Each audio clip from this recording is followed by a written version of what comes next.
It's Thursday, April 9th. Today on Your Morning Atlantic, a portion of Provost Street in New Glasgow remains closed this morning as emergency crews investigate a large fire downtown. Your top news headlines just ahead. And hitting the runway for a great cause. We'll chat with the event co-chair who are modeling in the Pomp Couture fashion show in support of diabetes camps for kids. That's in our second hour. Plus, wedding rings for him. We'll head back to visit our partners at English Jewelers to check out their selection of bands for the groom. All that and so much more just ahead on the Thursday edition of Your Morning Atlantic.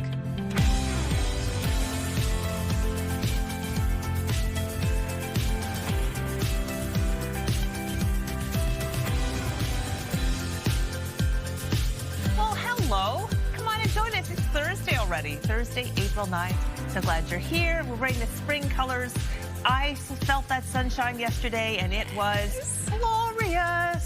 So nice. And even just earlier in the morning, hearing the birds tweeting. Yes. Just also the sounds, too, of like the kids on the street getting out, playing some hockey or basketball, like whatever. It's awesome. It is awesome. It's a treat. We'll take it. We've waited a long time to have these little glimmers of spring weather. What are we looking at for today, Latavia? Well, you know what? Talking about treats, this is a real treat today because temperatures are going to warm up a little bit later on. We're going to see above seasonal daytime highs heading away, some double digits.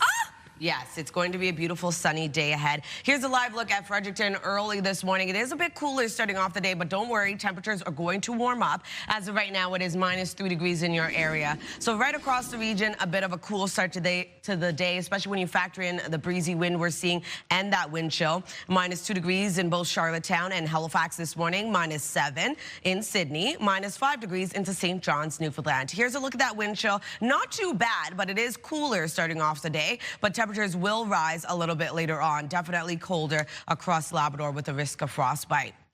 Over to our satellite and radar, not really much to show you in our forecast. We do have a bit of snow tracking across parts of Labrador a little bit later on this morning. Other than that, though, sunny skies reaching right across Atlantic Canada throughout the day today. In terms of the wind starting off, light will continue to pick up. As of right now, 28 kilometers per hour in North Cape, 13 into Charlottetown with no wind gusts to report at this time. We'll take a look at your long-range forecast just ahead, but first a look at your local news with Amanda.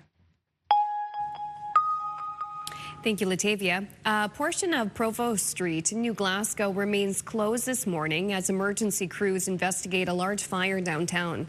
New Glasgow police say there is extensive fire and smoke damage to a few buildings. We're told the New Glasgow Fire Department will provide more information later today. Provost is closed between McLean and Jury Streets. Fire and police teams remain on site this morning. Meantime, there is no word on how the Wednesday afternoon fire started. There are no reported injuries. A highway in New Brunswick remains closed this morning following a fuel spill yesterday. Route 1 is closed in both directions between Hampton and Quispamsis. Reports from the area indicate a double-long fuel truck overturned on the highway. New Brunswick EMO says this is expected to be about a 12-hour closure as remediation work is being carried out. A detour has been set up. There's no word this morning on what caused the crash or the extent of any injuries. CTV News has reached out to officials for more information. In Cape Breton, a 45-year-old Sydney woman is in custody after being charged with second-degree murder. Cape Breton Regional Police say they were called to this home on Ryan Street at about 1 a.m. Tuesday, where they found the body of a 47-year-old man. Police said they arrested a woman at the home at that time.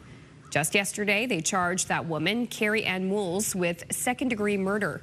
She's been remanded to the Cape Breton Correctional Center. Police say the two people knew each other and that they are treating this as an isolated incident with no further risk to public safety. The man's identity has not been released. A Cape Breton man who had been missing since late March has been found dead. Police say the body of Connor McDonald was found Tuesday afternoon in a wooded area off Moosehead Trail in Myra. Searches for McDonald took place throughout the Easter long weekend.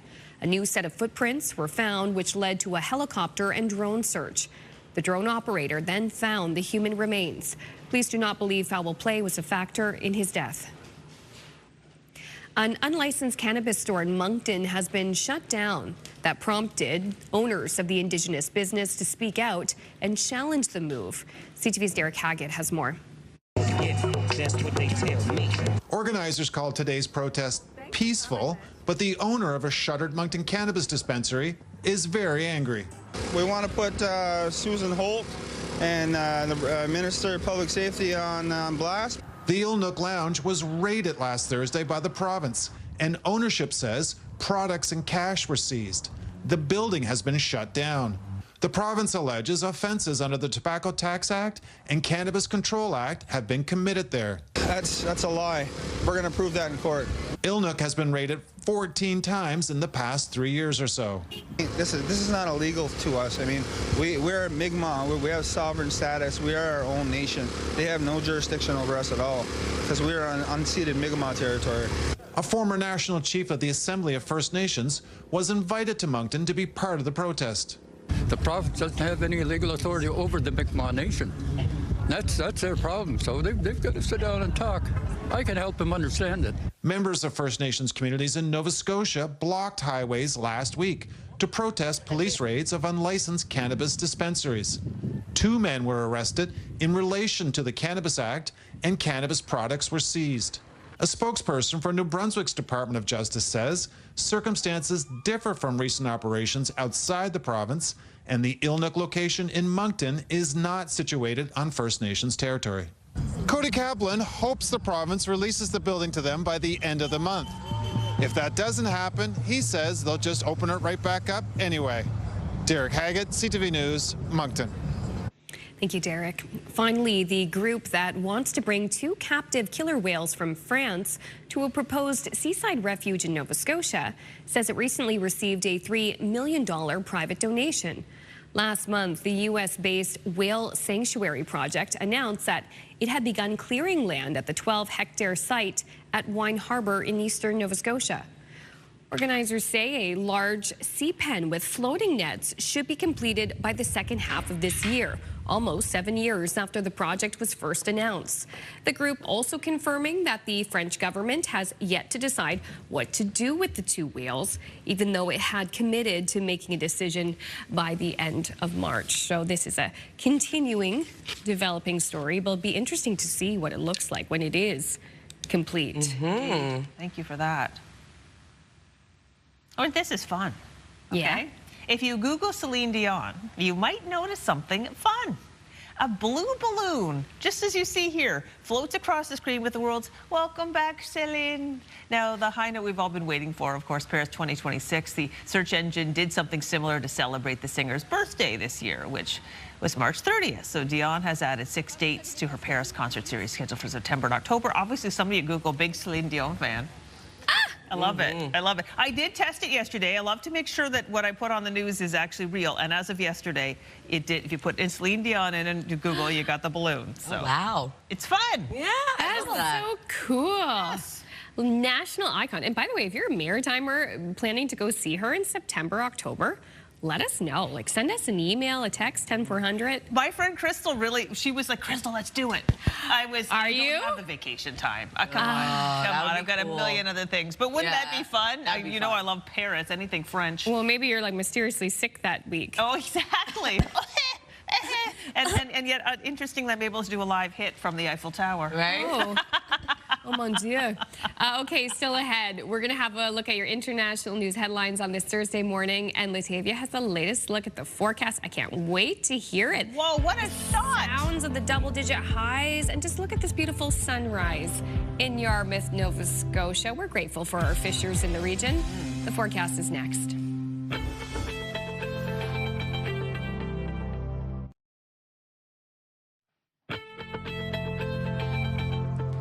Happy Thursday, Atlantic Canada, and welcome back. The time now is 6:11. We're taking a live look at a beautiful start to the day over in Charlottetown. A bit cooler early this morning yet again at -2, but temperatures are expected to rise above seasonal for much of our daytime highs. So we are seeing sunshine early this morning for parts of Atlantic Canada. That's going to be sticking around throughout the day for the most part. -3 degrees right now in Fredericton as well as into Halifax. cooler in Sydney at -6, -5 degrees into St. John's, Newfoundland. Over to our forecast timeline. So we do have a bit of flurry activity early this morning for parts of Newfoundland. Other than that, lots of sunshine starting off the day. And then increasing cloudiness is expected for parts of Labrador, with a system moving in, bringing some snowfall their way. But most of the maritime region will see sunshine extending into our forecast for parts of Newfoundland and Labrador.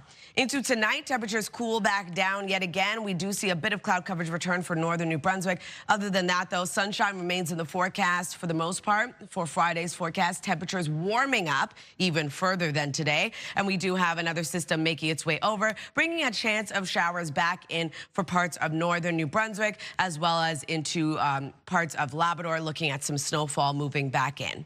If you're wondering about snowfall totals, only seeing around 2 to 5 centimeters rather for parts of Labrador, 0 to 2 for parts of Newfoundland and into northern New Brunswick.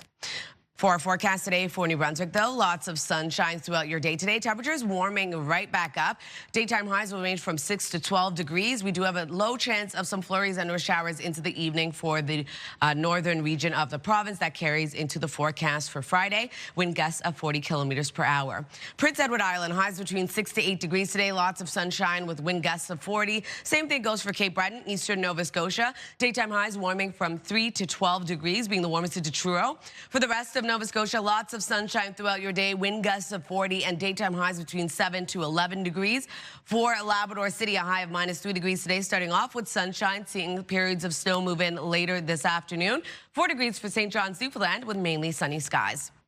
Our forecast for Friday, the warmest day of the work week, so above seasonal daytime highs yet again. A bit of shower and or flurry activity for parts of Labrador into parts of Newfoundland. For Friday's forecast, though, we do have a chance of showers moving in, starting off into parts of New Brunswick into the evening. Will continue to spread across all 3 maritime provinces. For Newfoundland, looking at a bit of mixed precipitation into early Saturday morning. So Saturday will be a warm day ahead, but we are going to see temperatures cool just a bit, and we do have that precipitation, but clearing out into the overnight hours. Just a few showers remaining for parts of the maritime region. Newfoundland, though, seeing mixed precipitation into the overnight hours of Saturday. That's a look at your weather forecast. Going to throw things over to Amanda. Thanks, Latavia. There has been another floor crossing in Ottawa. An Ontario MP says she's left the Conservative caucus to join Prime Minister Mark Carney's Liberals just in time for the start of the Liberal National Convention today in Montreal. CTV's Graham Richardson has more.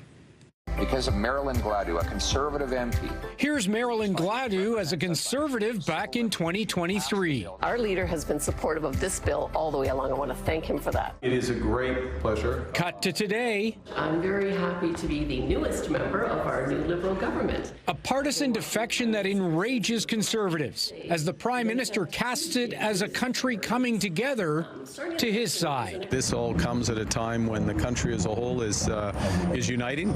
Uniting to move forward, and it's important that over there we unite to move forward as well. Pierre Poilievre tweeted, Gladue said that floor crossers should face voters in a by-election. I could not agree more. As recently as January, she told her local paper, we elected you under this banner, and if you don't want to be under that banner, then we deserve a chance to have a redo of the election. Sarnia is a border town that's known for oil refineries and some manufacturing connected to the auto sector. Some constituents here are not happy. We thought absolutely no way would she cross. So now I'm wondering, why did she cross? What did Carney give her? And explain it to your constituents. Most Conservatives felt that way today, that Gladue would be the last to make a move like this. Look at her social media feed. Up until just hours ago, she was trashing and attacking the Liberal government of which she's now proudly a part. This is very cynical and it's very odd. But the red clothing at the photo op and broad smiles right inside the Prime Minister's office, another body blow to Tories. So is this over? Don't bet on it. The party is about to start for Liberals. Their convention in Montreal begins. So far, there have been no floor crossers from the province of Quebec, despite rumors swirling around this place for months. Graham Richardson, CTV News, Ottawa. The fragile ceasefire between the U.S. and Iran is being tested after Iran claimed shipping through the Strait of Hormuz was stopped in response to Israeli strikes in Lebanon. All of this happening ahead of scheduled peace talks in Pakistan this weekend. CTV's Joy Malvin has more. Across the Middle East, a fragile ceasefire is being tested. Israel launched a barrage of strikes in central Beirut, hitting 100 targets in just 10 minutes, insisting the ceasefire between the U.S. and Iran does not include Israel's war against Iranian-backed Hezbollah. I think the Iranians thought that the ceasefire included Lebanon, and it just didn't. We never made that promise.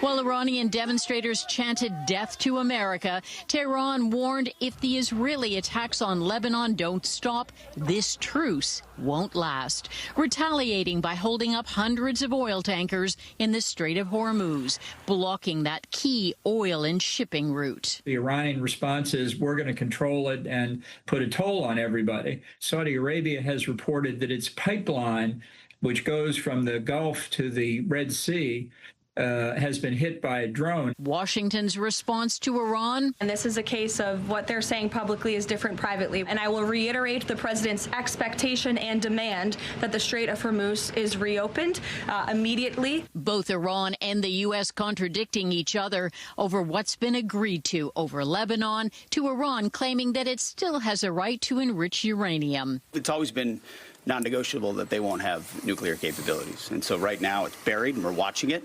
We know exactly what they have. President Donald Trump, who threatened to annihilate Iran just yesterday, called this a big day for world peace. Vice President J.D. Vance will lead a U.S. delegation to Pakistan for in-person peace talks with Iran, with 2 weeks to make a deal between two nations who don't trust each other. CTV's Joy Malvin reporting in Washington. Finally, Canadian astronaut Jeremy Hansen and the rest of the Artemis crew received the ultimate long-distance phone call from the Prime Minister last night. CTV's Geneviève Beauchemin has the details. We've all been watching and inspired.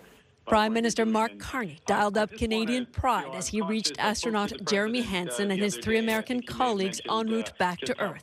And his first question about collaboration, a nod to Canada-U.S. relations, well, in space. I mean, this is such a unique example for the world and beyond.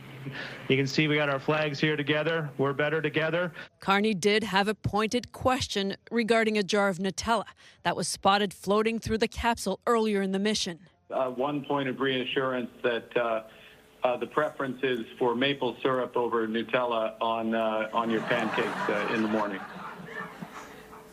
I hope. Absolutely, sir. I can send Christina to get the syrup right away.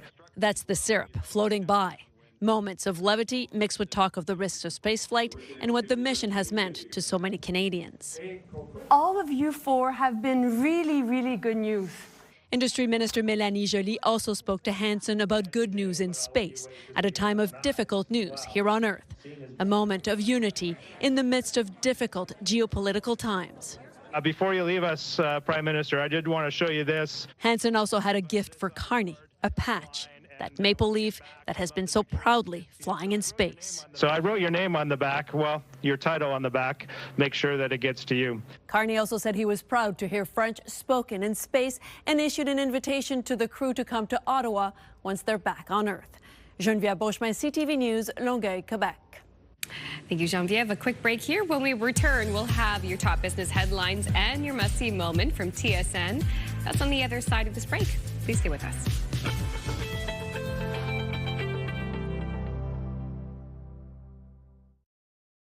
Move Mornings with Aaron and Peter. Weekday mornings on Move 100. The most fun in the morning. And home of the $1,000 minute. Only on Move 100 Halifax.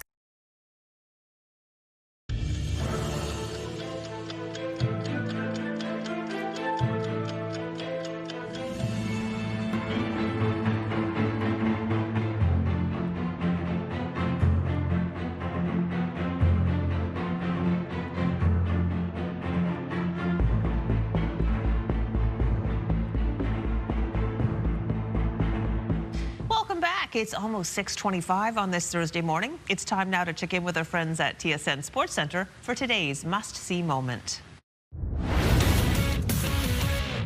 Hi, everyone. Mark Rowe inside the Sports Center newsroom with your must-see moment from Wednesday. For it, we go to Champions League. Atletico Madrid with a free kick against Barcelona. And check out the strike from Julian Alvarez, who picks the top corner. A gorgeous goal from Alvarez. He now has 9 goals in 12 Champions League matches. Just gets it past the outstretched keeper.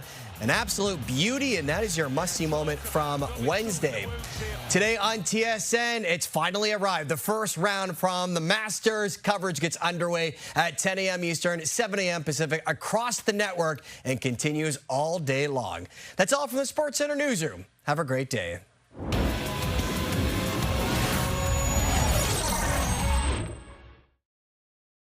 This TSN must-see moment brought to you by J.R. Rahe's Furniture and Appliances. All right, now time for your business headlines from our colleagues over at BNN.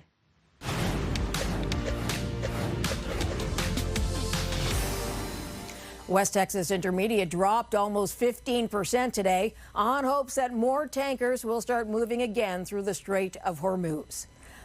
Oil backed off, and so did many other energy stocks as other sectors gained, like consumer discretionary. Aritzia, a Canadian clothing retailer, was up 9.5%.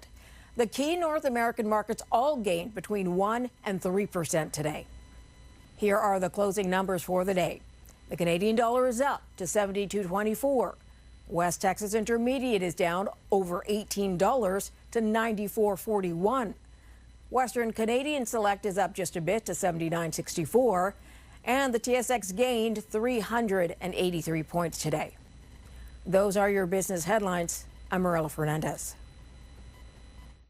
Taking a look at our 3-day forecast, starting off in New Brunswick, a high of 10 degrees today. Lots of sunshine across the province. Into the evening, we do have a chance of flurries and showers. On Friday, sunny skies start off the day. Isolated showers expected into the afternoon. And then on Saturday, 10 degrees with showers across the province. For Nova Scotia, a high of 9 degrees today with sunny skies. Sunshine continues in the forecast for Friday with a high of 12. 8 degrees on Saturday, looking at showers clearing out, leaving a mix of sun and cloud. For Prince Edward Island, 8 degrees today with sunny skies, a high of 12 on Friday, mainly sunny with evening showers. Showers continue in the forecast on Saturday with a high of 6.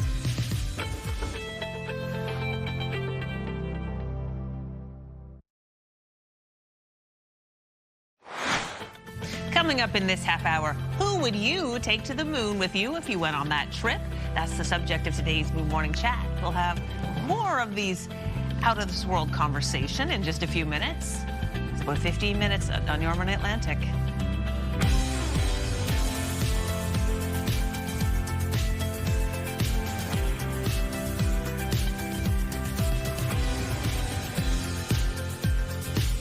Good morning to you. Thank you so much for joining us. Amanda, Crystal, and Latavia with you on this Thursday morning for what is a short work week for so many of us, short school week as well. And I'm just loving the sounds of the forecast. Like, I feel like, I don't know, have we turned a corner when it comes to the weather? I hope so. I'm ready for double digits. I'm not going to speak on that because anything can go. But in terms of the forecast for the rest of this week, beautiful. That's a great way to look at it. Let's just take it day by day. Yeah, like, I think that's what we should do. Melting has occurred. Exactly. And greening is beginning. Yes. Before you know it, people will be on their roller skates there at the Emera Oval. Let's do it. So today it's a bit cooler starting off the day yet again, but temperatures expected to rise for some, seeing double digits for our daytime highs. Most are going to be above seasonal today. As of right now, though, in Halifax, -3 degrees. Starting off your day, a bit cooler in Sydney at -6. -2 degrees starting off your day in Charlottetown. Early this morning, it is -3 in Fredericton, -19 over in Labrador City, and -5 into St. John's, Newfoundland. Here's a look at that wind chill factoring in for the Maritime region. Much colder, of course, across Labrador with a risk of frostbite for parts of that province. Also cooler starting off your day in Newfoundland. Over to our satellite and radar, we do have a bit of flurry activity starting off the day for parts of Newfoundland. Other than that, lots of sunshine across much of Atlantic Canada, but we are going to see a bit of snowfall move in for parts of Labrador a little bit later on. In terms of the wind, it is going to remain light starting off the morning, though. Into the afternoon, it will continue to pick up. As of right now, 20 kilometers per hour in North Cape, 13 into Moncton, 15 in Charlottetown, with no wind gusts to report at this time. We'll take another look at your forecast just ahead, but first a look at your local news with Amanda. Thanks, Latavia. A highway in New Brunswick remains closed this morning following a fuel spill. Route 1 is closed in both directions between Hampton and Quispam-Sis. Reports from the area indicate a double-long fuel truck overturned on the highway. New Brunswick EMO says this is expected to be a 12-hour closure as remediation work is being carried out. A local detour has been set up. There's no word this morning on what caused the crash or the extent of any injuries. CTV News has reached out to officials for more information. A portion of Provost Street in New Glasgow remains closed this morning as emergency crews investigate a large fire downtown. New Glasgow police say there is extensive fire and smoke damage to a few buildings. We're told the New Glasgow Fire Department will provide more information later today. Provost is closed between McLean and Jury Streets. Fire and police teams remain on the site this morning. Meantime, there's no word on how the Wednesday afternoon fire started. There are no reported injuries. As the warm weather returns, New Brunswick is gearing up for what could be another hot, dry summer. Hoping to avoid a repeat of last summer's forest fires, the province is making its seasonal wildfire watch permanent. CTV's Nick Moore reports. Our communities. Flanked by members of New Brunswick's wildfire management team, the provincial government is launching the 2026 wildfire season early, with the province coming off one of its driest winters in a decade and 10 consecutive months of below normal precipitation. Training so that we are more prepared than ever for this next season. Premier Susan Holt says the province has converted 74 seasonal forest ranger positions into year-round positions. Especially in a situation like this one where we may have an early season because of how dry it is today. We don't want to be waiting for somebody to be able to come back onto contract when we might need them sooner than we imagined. Normally we would bring them in May, and then we have a training period to get them up to speed. If we have them ready to go sooner than when we mobilize, it gives us a larger pool of people to choose from. So right now we're choosing more of the permanent staff. The provincial government is also adding 4 new Fireboss aircrafts, which can scoop up water directly from lakes and rivers, in a contract with Forest Protection Limited. They've arrived and they're down in Lincoln at the airport now, and they're going to start practicing next week and getting ready for the season when they come online. April 20th is when the contracts with us start. The provincial government has budgeted $6.7 million to improve fire preparedness and prevention in 2026-27. Last year, more than 400 wildfires were reported across New Brunswick, including one north of Miramichi that at one point grew to more than 1,400 hectares. And we did not lose a single structure throughout the entire summer. So that's a testament for the strength, the skill that these women and men have. Strength and skill that may be put to the test again. A report from Environment and Climate Change Canada says the summer ahead will likely be one of the hottest on record, comparable to last year. Nick Moore, CTV News, Fredericton. Thank you, Nick. Finally, this is a different kind of heat. We've known for a while now that another season of heated rivalry is on the way, but the series creator is hinting that even more of the hockey romance series could be in the works. You will not be so nice when we beat you. That's not happening. This Smash It Crave series tells the story of 2 pro hockey players who find themselves in an unexpected relationship. It's based on the Game Changer series by Nova Scotia author Rachel Reed. Season 2 is due next year, covering the book The Long Game. It will show what's next for Ilya and Shane, played by Hudson Williams and Connor Story. But show creator Jacob Tierney hinted to Deadline that there's a lot of material in the book and it might be too much to fit into just one follow-up season. Crave and CTV are divisions, of course, of Bell Media. What I'm loving, too, is just locally shopping around a variety of different stores, seeing Rachel Reed's book front and center. Oh, yeah. Flying off shelves still. Such a hit. Such a hit. If you haven't watched it yet, what are you waiting for? Oh my gosh, it's so good. It's such a good show. Okay. I took a while to like jump in and actually watch it, and now I'm hooked. Now you're hooked. Wow. Yeah. Never have not watched it. You should watch it. You'll love Okay, it. all right. Well, you know what I do enjoy watching? That I'm not ashamed to say. The Eagle Cam in Cape Breton, courtesy of our friends in Port Morion Wildlife Association. Here's what's happening right now. Now, this is either Suji or Bruce. Just kind of having a little time in the nest. The conditions are much calmer on the nest right now. It's not as windy. His or her feathers aren't ruffling as much. Yes, it'll pick up a little bit later today, but that's okay. Look at the light.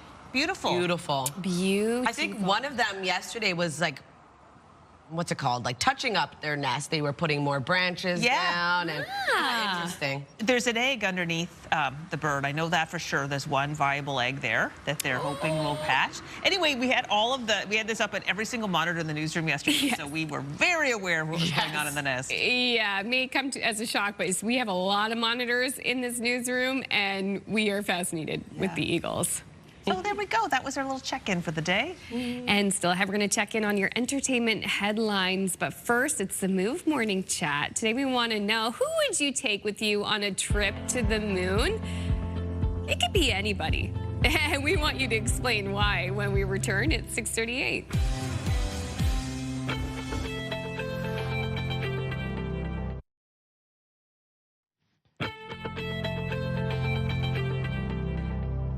Good morning, Atlantic Canada. Happy Thursday. The time now is 6:41. We're taking a live look at a sunny start to the day over in Corner Brook. As of right now, -5 degrees starting off your day. We are expecting a few flurries in your area. Something to keep in mind when you are heading out a little bit later this morning. So it is cooler right across the region, starting off the day at least. Temperatures are expected to rise a little bit later on. As of right now, -3 degrees heading outdoors in Fredericton, -2 in Charlottetown, -3 in Halifax. Early this morning, it is -6 in Sydney, much colder over in Labrador City at -19.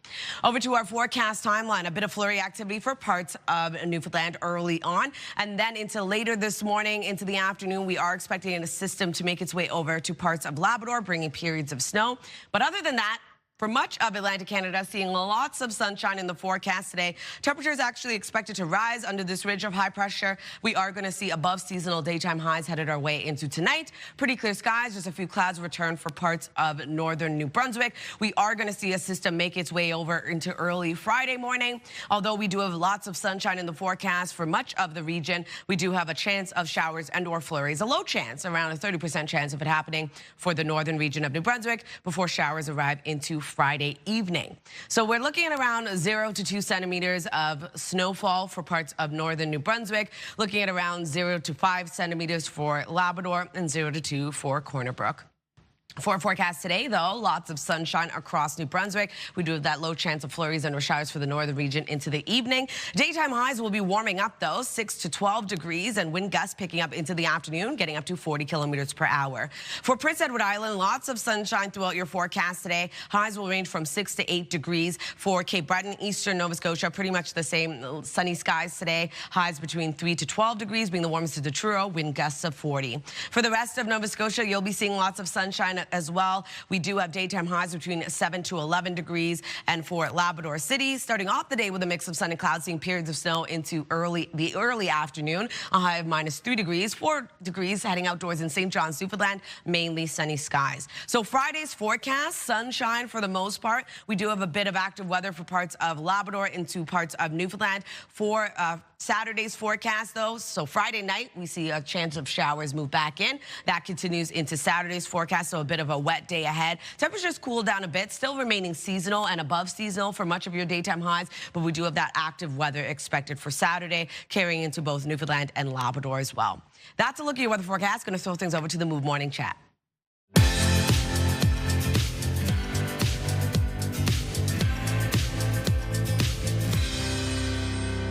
Today's Move Morning Chat is out of this world because with all the attention on the Artemis 2 mission, it being so historic, it's got us thinking about if we could travel to the moon, who would we take with us? Because you want to have some company.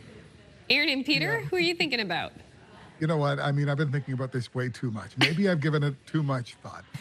First of all, I want to start with who I am not taking. As much as I love her, I'm not taking my wife. No?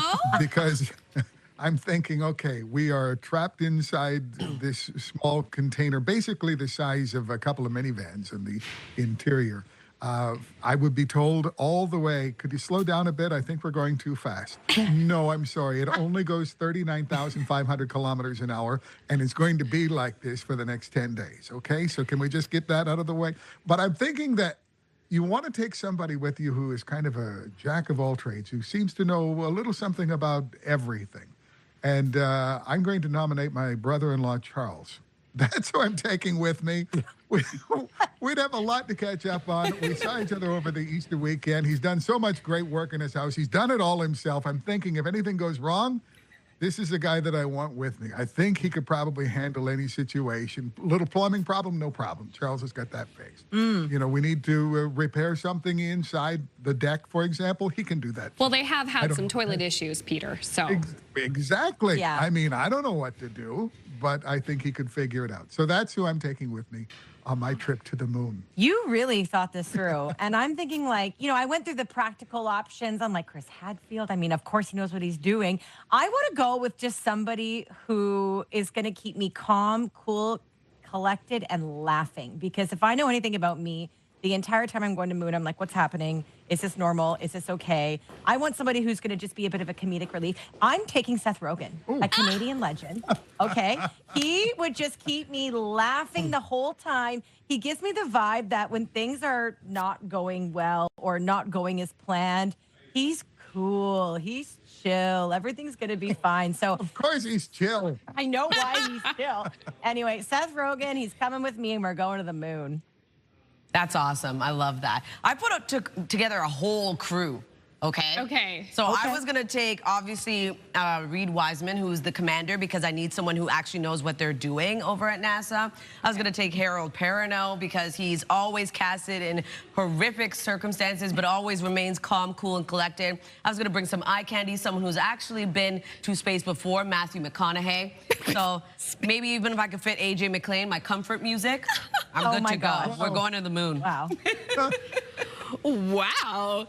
I mean, okay, if we could pick anyone, I mean, I don't know, the forced proximity with Adam Driver, like we could talk about like all of his films. No. Seriously though, if I were to pick someone, it would absolutely be my husband. Yes. He is my partner. He's my best friend. He's also so smart. He's calm under pressure. He stays positive, and we're both very curious people. So he would be so much fun to go up with, because not only would I feel like, okay, we've got the situation, we're in control because we work well together as a team, we would also be like big kids, like looking out the window, like, oh, did you see that? Oh, look over there. Like we would have the time, and we would definitely be that annoying couple who would never stop talking about how we went to the moon and we didn't need more space. I love it. Okay, we're asking you this, whether it's someone you know or not, if you could travel to the moon, who would you like to travel with and why? Anybody. 10400 is the number. We're having fun with this one. We'll share your answers a little later.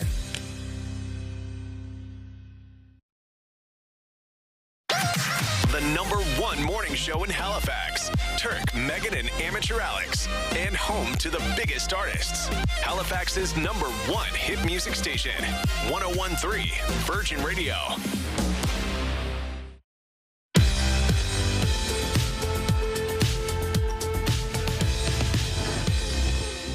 Welcome back. The time now is 6:52. We're going to take a look at your entertainment headlines. For that, we turn our attention over to Hollywood.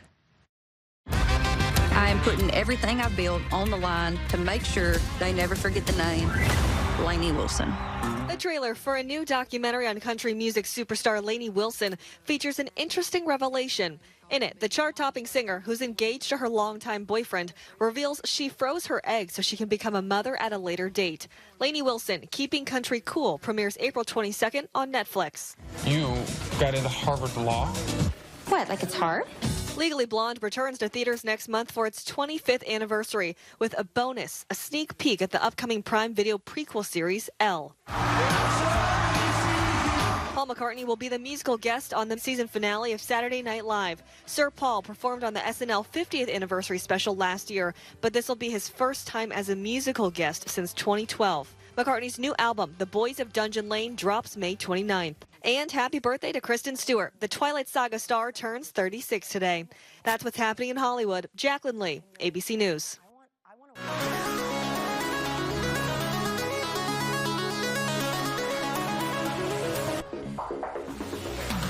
All right, before we get to the next story, we're back on Earth, but we want to know who you would take to the moon. Okay, I have given this some thought. Definitely my husband. Okay. There's nobody else who is as resourceful, like can meet me toe to toe, like that. Yeah. You know, we'll figure it out. We've solved so many problems that seemed unsolvable. Yeah, he's the guy I want up there. Plus, it's super fun, kind of like Amanda said, to be able to experience that with him. Very true. Through his eyes too. Because sometimes I find myself going alone on a trip, like, oh my gosh, my husband would love this. I wish he was here, so we could get to experience that together. I really like your idea though of the crew.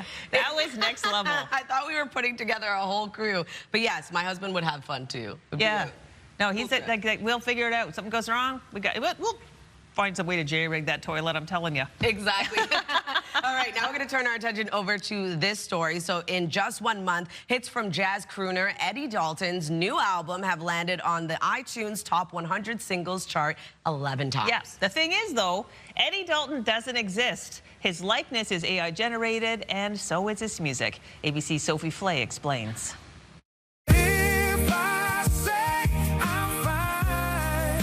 The blues singer lighting up the iTunes charts. Time don't wait, it just carries you through.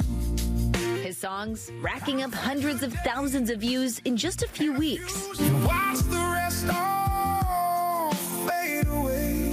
But if you were hoping to see Eddie Dalton live, don't hold your breath. Old school soul and blues musician is not real. He's entirely AI generated. That's right. Eddie Dalton is generated by artificial intelligence, the creation of Dallas Ray Little, who runs a record company producing AI music and videos for fictional musicians. Little says he writes all the music and does not agree with the negative discourse surrounding AI music, saying referring to it as a content farm and suggesting people are being misled is inaccurate. But some wonder if Eddie Dalton's success is also being generated. Yahoo notes, the iTunes algorithm rewards the number of downloads, not necessarily the number of streams or plays on mainstream radio. One insider saying, the day we hear one of these songs on the radio, we'll take this seriously. It comes as Hollywood grapples with the controversy over AI actress Tilly Norwood. The human spark. And looking at the bigger picture, a new report from Goldman Sachs warns artificial intelligence is now to blame for a net loss of about 16,000 jobs in the U.S. every month. Still turning you. A figure that could have real people singing the blues. Just out of sight. Sophie Flay, ABC News, New York. Well, got to keep a close eye on what you see online. Happening now in local news, a portion of Provost Street in New Glasgow, Nova Scotia, remains closed this morning as emergency crews investigate a large fire that happened in the downtown yesterday afternoon. Plus, 45-year-old Sydney woman is in custody after being charged with second-degree murder. Police in Cape Breton say they were called to a home on Ryan Street at around 1 a.m. Tuesday, where they found the body of a 47-year-old man. Plus, a highway in New Brunswick remains closed this morning following a fuel spill. Route 1 is closed in both directions between Hampton and Quispamsis. We'll have more details coming up in your top news headlines at the top of the 7 o'clock hour. Please stay with us. We'll be right back after this.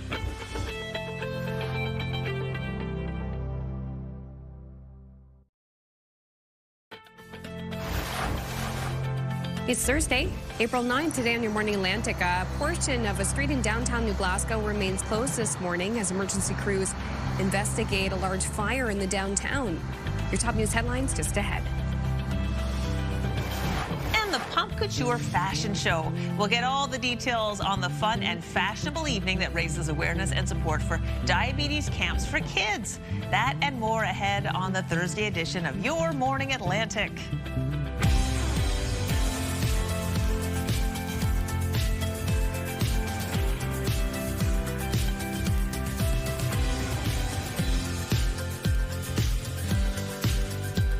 Good Good morning, Atlantic, Canada. Thank you so much for joining us. The time now is 7 o'clock. A beautiful day ahead. A bit cooler starting off the day, but that sun is already out and shining. So keep UV protection in mind when you are heading out, because we are starting to see those UV rays pick up again. Oh, yeah. UV. Oddly, I like the sounds of that. Me too. In the sense, it means that we're getting a change in the season and we're going to go into more, I don't know, I always call it romantic spring. Yes. You know, when you start to see the flowers come out, starting to see crocuses. Yes. Yeah, they're And so hopeful. a few dandelions. But it is sweet because the kids came off the bus and they go, look at the yellow flowers. Aw, I'm not a dandelion hater. I love them. I love them. They're great for the pollinators. So like any sign of spring, I'm here for it. Absolutely. And you know what I love? A sure sign of spring, everyone is getting out. Yes. Outside, walking around, getting that fresh air. And that's exactly what you're going to do today, because it's going to be a lovely day ahead. That sunshine sticking Oh, around. my heavens. It's I know. Yeah. Cool, though. Just keep that in mind when you are heading out. Make sure to have those layers. But it's definitely going to be a beautiful day. As of right now, a -3 degrees in your area. Temperatures will rise, though, above seasonal for our daytime highs. Some seeing double digits for our daytime highs a little bit later on today. But as of right now, it is -6 degrees in Sydney, -2 in Charlottetown, -3 heading outdoors in Fredericton and Halifax, -5 in St. John's, Newfoundland. Here's a look at that wind chill factoring in early this morning. But as I mentioned, temperatures will be rising a little bit later on. Here's a look at our satellite and radar. A bit of flurry activity for parts of Newfoundland early this morning. Periods of snow will make its way over to parts of Labrador into the late morning and afternoon. Other than that, though, sunny skies across much of the region. And in terms of the wind for the Maritimes, we'll continue to pick up a bit breezy into the afternoon. But as of right now, 20 kilometers per hour in North Cape, 15 rather into Charlottetown and Sydney, 13 in Moncton, with no wind gusts to report at this time. Getting up to 40 kilometers per hour this afternoon. We'll take another look at your long-range forecast just ahead. First, a look at your local news with Amanda. Thanks, Latavia. A portion of Provost Street in New Glasgow remains closed this morning as emergency crews investigate a large fire in the downtown.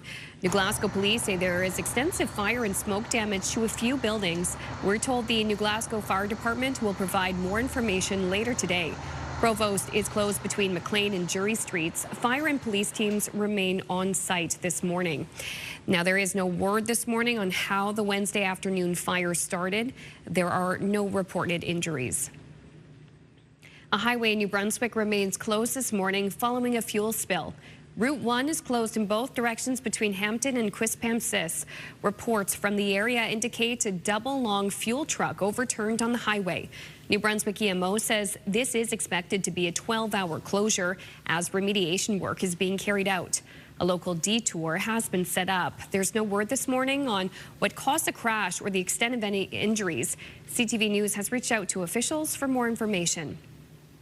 In Cape Breton, a 45-year-old Sydney woman is in custody after being charged with second-degree murder.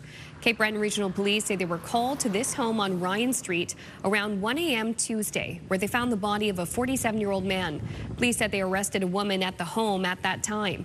On Wednesday, they charged that woman, Carrie Ann Moles, with second-degree murder. She's been remanded to the Cape Breton Correctional Center. Police say the two people knew each other and that they are treating this as an isolated incident with no further risk to public safety. The man's identity has not been released.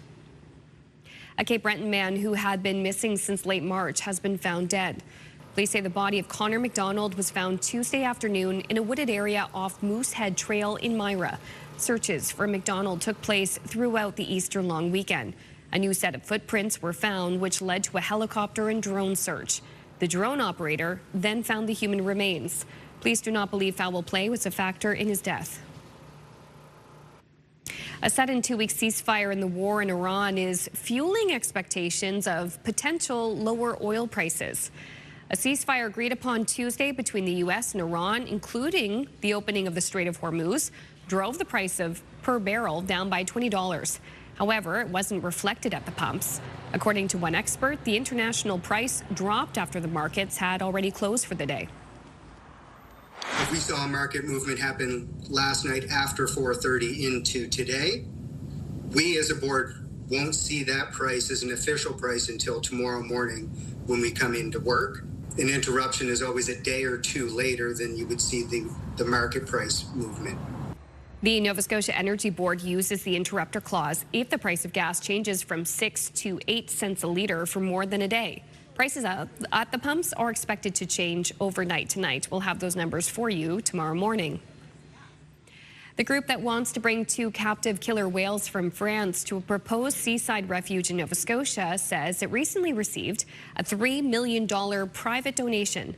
Last month, the U.S.-based Whale Sanctuary Project announced that it had begun clearing land at the 12-hectare site at Wine Harbour in eastern Nova Scotia. Organizers say a large sea pen with floating nets should be completed by the second half of this year, almost 7 years after the project was first announced. The group also confirmed that the French government has yet to decide what to do with the 2 whales, even though it had committed to making a decision by the end of March. Finally, thousands of tourists from all over Europe are flocking to Belgium for a dazzling seasonal display. Look at this. This is the view east of Brussels as Belgium's pear orchards burst with color of millions of white blossoms. The region harvests 350 million kilograms of pears annually, making it Europe's biggest producer of the famous conference pear. What kind of pear? A conference pear. Okay. I'm learning new things today, too. I did not know Belgium was so well known for pears. No. Did I? But how beautiful is this? I know we've been seeing cherry blossoms from around the globe. It's nice to see this sign of spring with these beautiful really white flowers. It's gorgeous. Yay. Oh, yeah, those are lovely. Yeah, gorgeous. Yay. Okay. All right, if you can believe it, this year marks a quarter century since 9/11. Oh, wow. I know it's 25 years to Legally Blonde. We learned in showbiz. Time just flies. But the 9/11 moment in history is really captured so well in the musical Come From Away, which tells the story of how the community of Gander welcomed thousands of stranded passengers for several days. I know you know this, Amanda, because you know that play like the back of your head. And you've now seen it. I've seen it now, and I love it. But the show is on at Neptune right now, and it is great.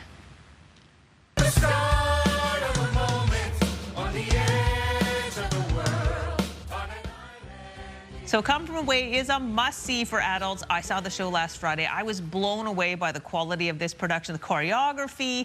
Everything is just so spot on. It is directed by Jeremy Webb, and it's casted, choreographed, delivered to perfection. It was my first time seeing Come From Away. I would see it again in a heartbeat. I really don't hesitate to see anything Neptune does on either of their stages, but the quality is excellent. Tickets are on sale now, and they run until June. But, nice. I did check it out, and they're like sold out, or limited availability. So you didn't want to get your tickets. Oh, yeah, I'm sure. That's great news. Oh, my gosh. Yeah, you will not regret going to that show. Still ahead, if you're watching the show, we will have your international news headlines. But first, it's the Thursday forecast with Latavia. Take a live look at Uptown St. John this morning. Don't have to deal with any traffic if you're heading out there this hour, going up King Street. The forecast is right after this.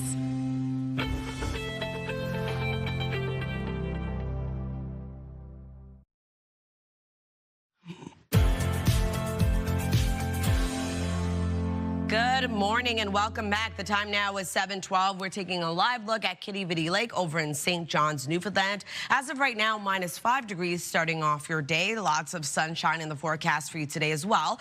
Starting off quite sunny, increasing cloudiness into the afternoon, still being left though with a mix of sun and cloud. So although cooler early this morning across the region, temperatures expected to rise above seasonal for much of our daytime highs. As of right now, -2 degrees heading outdoors in both Fredericton and Charlottetown, -3 in Halifax. A bit cooler starting off your day in -6 in Sydney, -14 over in Happy Valley Goose Bay. Over to our forecast timeline. A bit of flurry activity starting off your day for parts of Newfoundland. Other than that, though, that will clear out. Lots of sunshine for much of Atlantic Canada early this morning. Into the afternoon, we will be seeing periods of snow start to make its way over to parts of Labrador. But that sunny skies sticking around for all 3 maritime provinces. Temperatures warming up, some double digits in our forecast for today. And then into tonight, temperatures cool back down, increasing cloudiness for parts of northern New Brunswick. We do have precipitation on its way, looking at a low chance of some isolated showers and or flurries for northern New Brunswick starting off Friday, but into Friday's forecast, lots of sunshine remains. If you're wondering about snowfall totals, only only seeing about 0 to 2 centimeters for Edmonton. For parts of Newfoundland and Labrador, looking at around 0 to 5 centimeters of accumulation. For our forecast today for New Brunswick, lots of sunshine across the province. Daytime highs will range from 6 to 12 degrees. We're looking at wind picking up into the afternoon out of the south, 20 gusting to 40, and that low chance of some isolated showers and or flurries for the northern region into the evening. For Prince Edward Island, highs between 5 to 9 degrees being the warmest is the Charlottetown. Sunny skies sticking around throughout your day today. Same thing goes for Cape Breton, eastern Nova Scotia. Daytime highs ranging from 3 to 11 degrees and wind gusts of 40. For the rest of Nova Scotia, sunny skies throughout your day. Highs will range from 7 to 11 degrees being the warmest into Kentville. And we are going to see sunshine starting off the day in Labrador City. Looking at a mix of sun and cloud, a high of -3. Periods of snow make its way over late into the morning and into the afternoon. 4 degrees for St. John's, Newfoundland, looking at lots of sunshine throughout your day as well. For our forecast on Friday, the warmest day of the work week for the Maritime region, way above seasonal for parts of the region for our daytime highs. Others remaining just a few degrees above seasonal. We are going to see that sunshine sticking around, increasing cloudiness for New Brunswick. Still going to be left with some sunny breaks, though. And then into Friday night, early Saturday, we do have showers making its way over to all 3 maritime provinces. A bit of showers and or flurries for parts of Newfoundland and Labrador. That takes us into early Saturday morning. We do have that precipitation sticking around for all 3 maritime provinces. Temperatures remain seasonal for our daytime highs. That's a look at your weather forecast. Going to throw things over to Amanda for your national and international news headlines.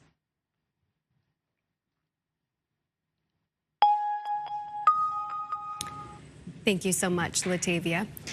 Liberal Party members are gathering in Montreal for their biannual policy convention, just as the party is on the brink of forming a majority government. The convention comes just ahead of 3 by-elections on Monday and a day after a 5th opposition MP crossed the floor to join the Liberal caucus. Marilyn Gladew's defection on Wednesday from the Tories to the Liberals puts the Liberals 1 seat shy of a mathematical majority. The conflict in the Middle East is taking another turn.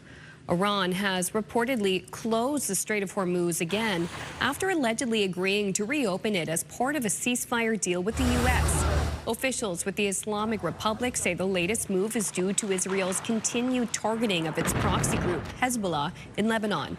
Meanwhile, UN Secretary General Antonio Guterres unequivocally condemned Israeli strikes in Lebanon that killed and injured hundreds on Wednesday, hours after the ceasefire was announced.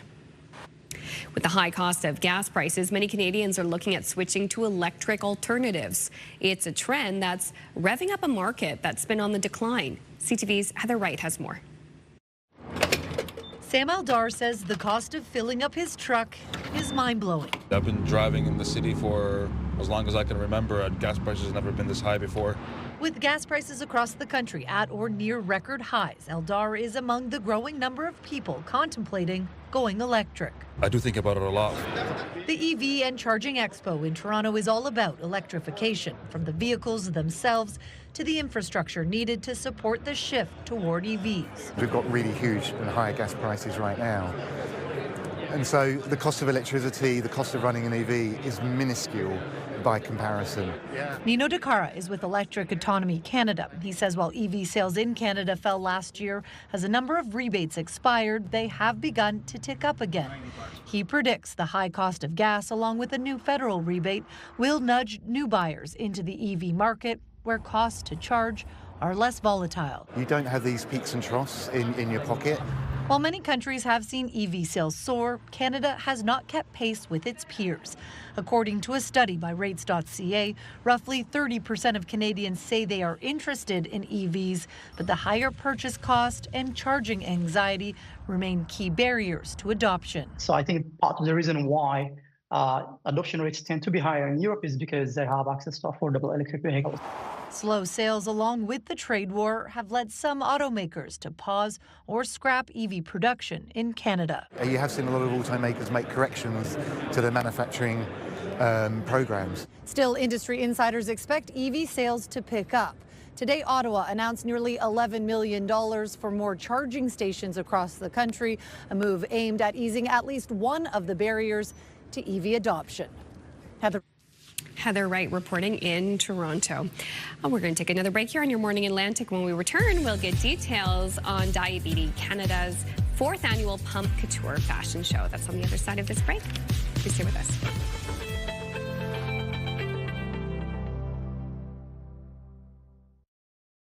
Move Mornings with Aaron and Peter. Weekday mornings on Move 100. The most fun in the morning. And home of the $1,000 minute. Only on Move 100 Halifax.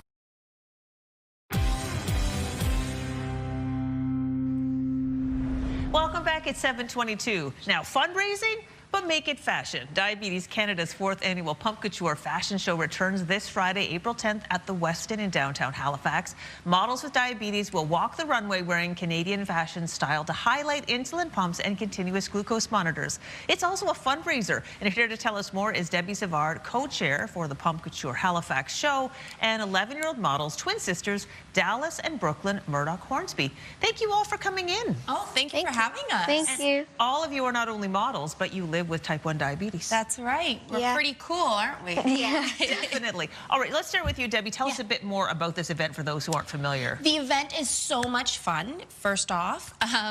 It's an evening where we come together as diabetics with a crowd of supporters that cheer us on and watch us model. And in the meantime, we get to raise money to help send kids to diabetic camp this summer in Nova Scotia. Okay, fantastic. All right, so Dallas and Brooklyn, you're both going to be modeling this year. Yes. But interestingly, I understand that one of you was just very recently diagnosed with type 1 diabetes. Yeah, that was me. Okay, and so that you are Brooklyn. Yes. And Dallas, you were diagnosed about a year ago. Yeah. All right, tell me a little bit about that. How did you know that something was off with you? Well, I started like going to the bathroom way more often than I would and drinking more water. So I thought that was like a little like confusing. So then we checked my blood glucose and I was a little high. So I went to the emergency room and found out I had diabetes. Interesting. Okay. And then how did it come about for you? Well, I was drinking more water. I was obsessed with ice water, and like whenever I drank a cup, it wouldn't be enough, so I just keep drinking it. And like since she's been diagnosed, I started thinking like maybe it was like I was, so I asked her if she could check my sugars, and I was high. Interesting. Well, I guess being that you're twins, that it's not surprising, but it is. What's it like living with type 1 diabetes? Well, it's kind of confusing to talk to people how it works because they don't really know how it works. But once you get the hang of it, it gets pretty easier than what they think about. And Brooklyn, you're going to be modeling, both of you will be, but you're going to be wearing clothes that showcase the, in your case, is it a pump, a continuous? No, what sensors. Sensors. And all three of us actually take insulin pens. We don't have pumps. It just manages perfectly for myself, 19 years now. And they're both on insulin pens as well. Okay. But we always have the decision if we want to go on an insulin pump or not. It's part of our medical team and our own lifestyles that make that decision. For sure. Well, this is why the show's so great, not only as a fundraiser, but it's also a chance for awareness and education. Absolutely. All right, we're seeing some visuals from past events. Debbie, it looks like it's going to be a lot of fun. It is. For you yourself, is it empowering to stomp the runway with your sensor showing? Yes, it is. 100%. The best part of it is that it's an evening where we're proud to show who we are, but we also get in return the big smiles from the audience and everybody cheering us on, people standing up, hooting and hollering, just making us know that there's support out there in our community and amongst our loved ones and friends.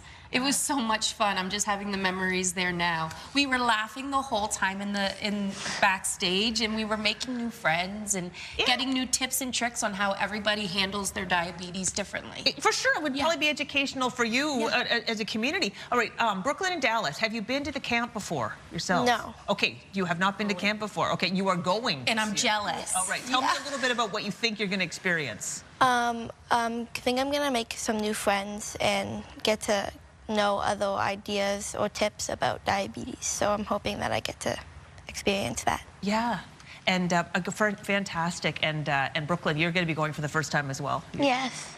And I hope you have good weather.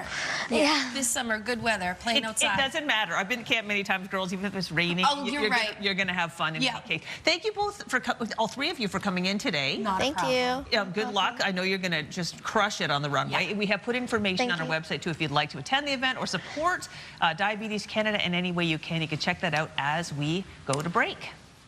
Good job. Actually, we get to check in for the 3-day first, so we'll find out what the weather's going to be like on Friday. Sounds good.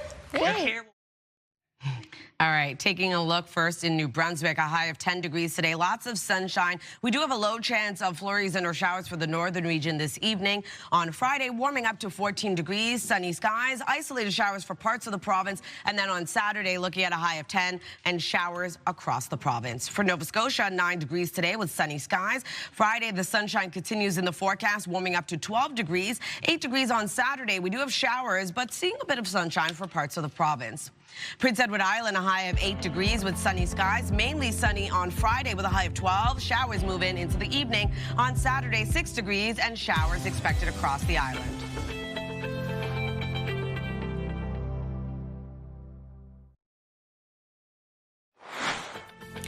Well, coming up in this half hour, distracted driving. It's a dangerous practice, but it's one that many people are guilty of despite awareness campaigns.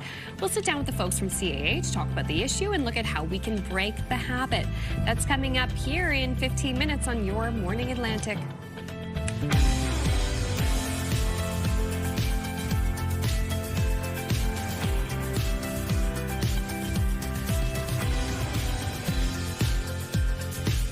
And enjoy us halfway through the show on this Thursday, April 9th.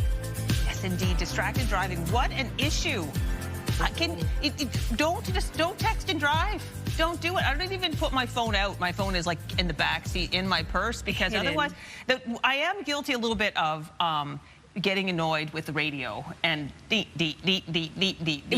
Have you ever done that? You're going around the whole dial and there's just nothing on. Yeah, you're like, what do I want to listen to? Exactly. Yes. But it's wild that I find if you just go for a walk or if you're stuck at a light and just looking around and instantly you can see someone on their phone. Absolutely. I know a lot of people do it, but it's like especially in the city, like you just put your eyes away from the road for a second and there's someone crossing and What about you? If you had an Achilles heel for distracted, what would distract you?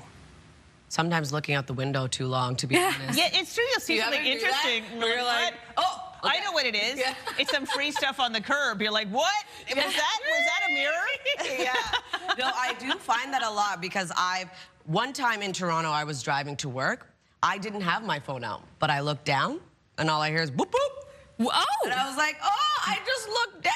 Thankfully, I didn't get a ticket because I didn't have a phone out. Wow. But it is that quick. Oh, like the police were on you? Yeah, they could determine that you are distracted at any point. Because you were just like this. Yeah. So for me, I think sometimes I'll oddly drift off. If it's a beautiful sunny day, people are walking or something, I'll take a look outside. And that's distraction too, right? So you have to make sure to focus. Such an interesting, well, looking forward to the conversation in a bit, but gosh, the sun would be distracting today. It's actually quite bright. It is.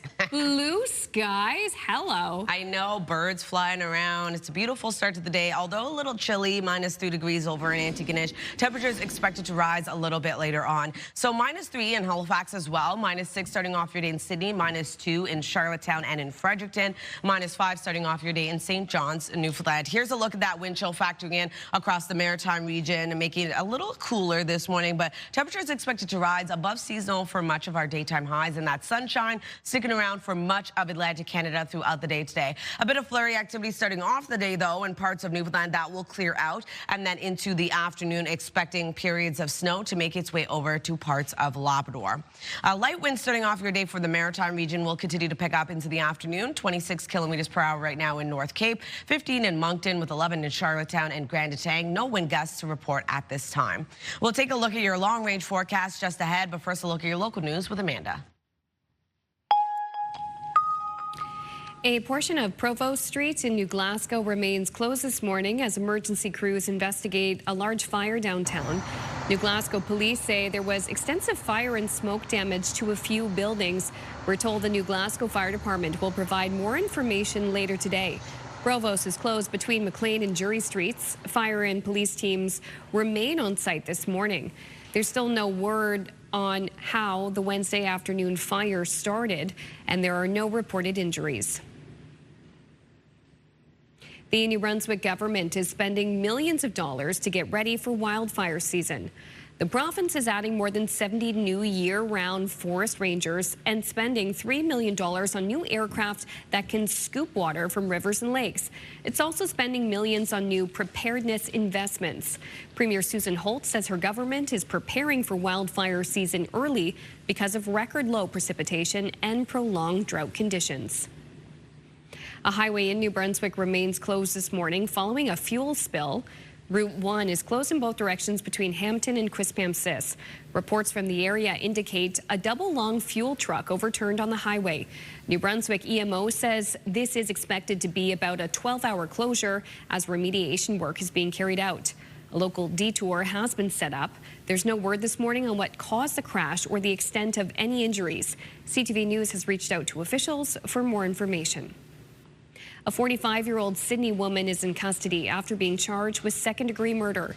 Cape Breton Regional Police say they were called to this home on Ryan Street at around 1 a.m. Tuesday, where they found the body of a 47-year-old man. Police said they arrested a woman at the home at that time. And on Wednesday, they charged that woman, Carrie Ann Wools, with second-degree murder. She's been remanded to the Cape Breton Correctional Center. Police say the two people knew each other and that they are treating this as an isolated incident with no further risk to public safety. The man's identity has not been released. A Cape Breton man who's been missing since late March has been found dead. Police say the body of Connor McDonald was found Tuesday afternoon in a wooded area off Moosehead Trail in Myra. Searches for McDonald took place throughout the Easter long weekend. A new set of footprints were found, which led to a helicopter and drone search. The drone operator then found the human remains. Police do not believe foul play was a factor in his death. Finally, the first Canadian to fly to the moon, Jeremy Hansen, shared a special moment with his Artemis crew when he spoke to the Prime Minister from space. Mark Carney asked Jeremy Hansen about his message to the young people taking inspiration from this historic moon mission. We do think risk is necessary, but calculated risk, well thought out risk, and risk that you balance with others. And so for youth that are making those decisions, do it in collaboration with others. People will point out when you're out over your skis, and so you have to be smart about how you take risks. But as a country, we have to be willing to have some failures. And we fail in this space program, but we assure ourselves we're not going to stay or rest in those failures. We're going to push through them. And so as you've been leading our country, we know we have to do some things. We have some work to do. We have to be willing to have some failures and be okay with that, but ultimately knowing that we're just going to persist. Now, the crew, they're on day 9 of this mission, in which, of course, they flew around the moon, witnessing part of the lunar surface never seen before by human eyes.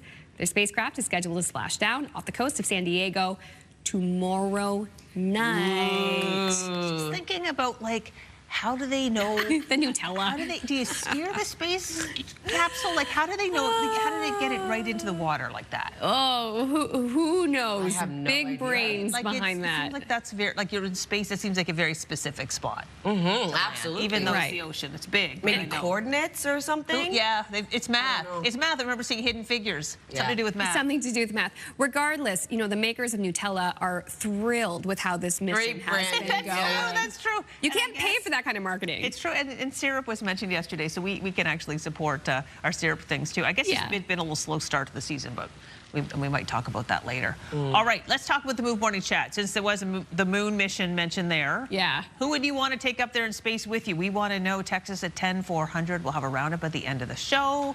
You said your husband. Absolutely, I no said doubt. mine. Yeah, because he's definitely the guy for the job. He can fix anything and figure anything out. And we don't have time to mention all the people attending. Bringing everyone to the moon. AJ McLean of Backstreet Boys was the one that stood out to me. Indeed. I need my comfort music, guys. Absolutely. Right from the source. Well, I've never rethink everything with mine. You're like, oh, did I bump into you again? All right, if you've got a few bucks under the bed, you may want to make a bid on this. A rare cushion from one of the Titanic's lifeboats is about to go up to auction. It comes with the little 4 brass eyelets you see at the top. It's still very much intact. It's actually in excellent condition. It has its original lifeboat plaque from the ship. The artifact is expected to sell for more than $330,000 Canadian. Wow. It's being sold alongside the original length of rope from the ship and documents to verify its authenticity. Now, the auction house says the seat was originally bought by the friend of London tea importer Richard William Smith, who lost his life in the sinking. The cushion will be auctioned off on April 18th in England. Wow. Wow. Very cool. I'll never forget the day that I was in Port Hood, just at the old farmhouse doing some stuff, and a guy popped by looking for my husband, and he had in his hands one of the life jackets from the Titanic. What? Right? I have a lot of questions. I was like, who are you and why do you have this? It had been in his family. And he just was kind of, he knew my husband. He wanted to pop by and show it to him before they, I don't know, they were auctioning it off or something. But I saw one with my own eyes. That is really cool. It was amazing. Whoa. Wow. Yeah. Man shows up to your cottage in Cape Breton with a life vest from the Titanic. Like, where does the story go? What are the chances? Yeah, exactly. But it really happened. It was neat. It looked exactly like you'd think. Cool. All right, well, still ahead, Latavia has the latest look at the Thursday forecast, plus how to break a very bad habit. Distracted driving, it's a real problem, but many of us continue to do it. We'll sit with CAA to talk about that and what we can do to curb the habit. That's when we return.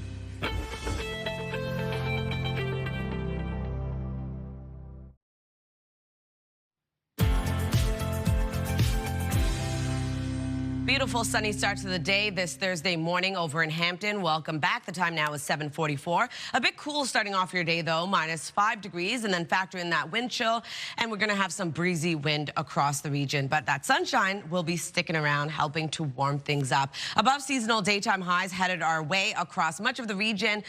For our current temperatures, though, it is cooler to start. Temperatures will warm up, though.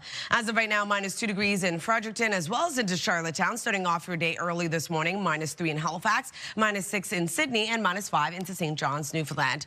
Over to our forecast timeline. A bit of flurry activity starts off the day for parts of Newfoundland. Other than that, though, lots of sunshine currently in the forecast. Into this afternoon, we will be seeing another low-pressure system making its way over to Labrador, though, bringing periods of snow. But into the Maritime region, pretty clear skies for all 3 Maritime provinces. Warmer temperatures for our daytime highs. Temperatures will cool down, though, for our evening lows. Taking us into Friday's forecast, we are going to see a low chance of some isolated showers and or flurries return for the northern region of New Brunswick. Other than that, though, sunshine will be sticking around into Friday's forecast. If you're wondering about snowfall totals, only seeing around 2 centimeters for parts of northern New Brunswick, and across Labrador, looking at around 2 to 5 centimeters, and 0 to 2 for Corner Brook.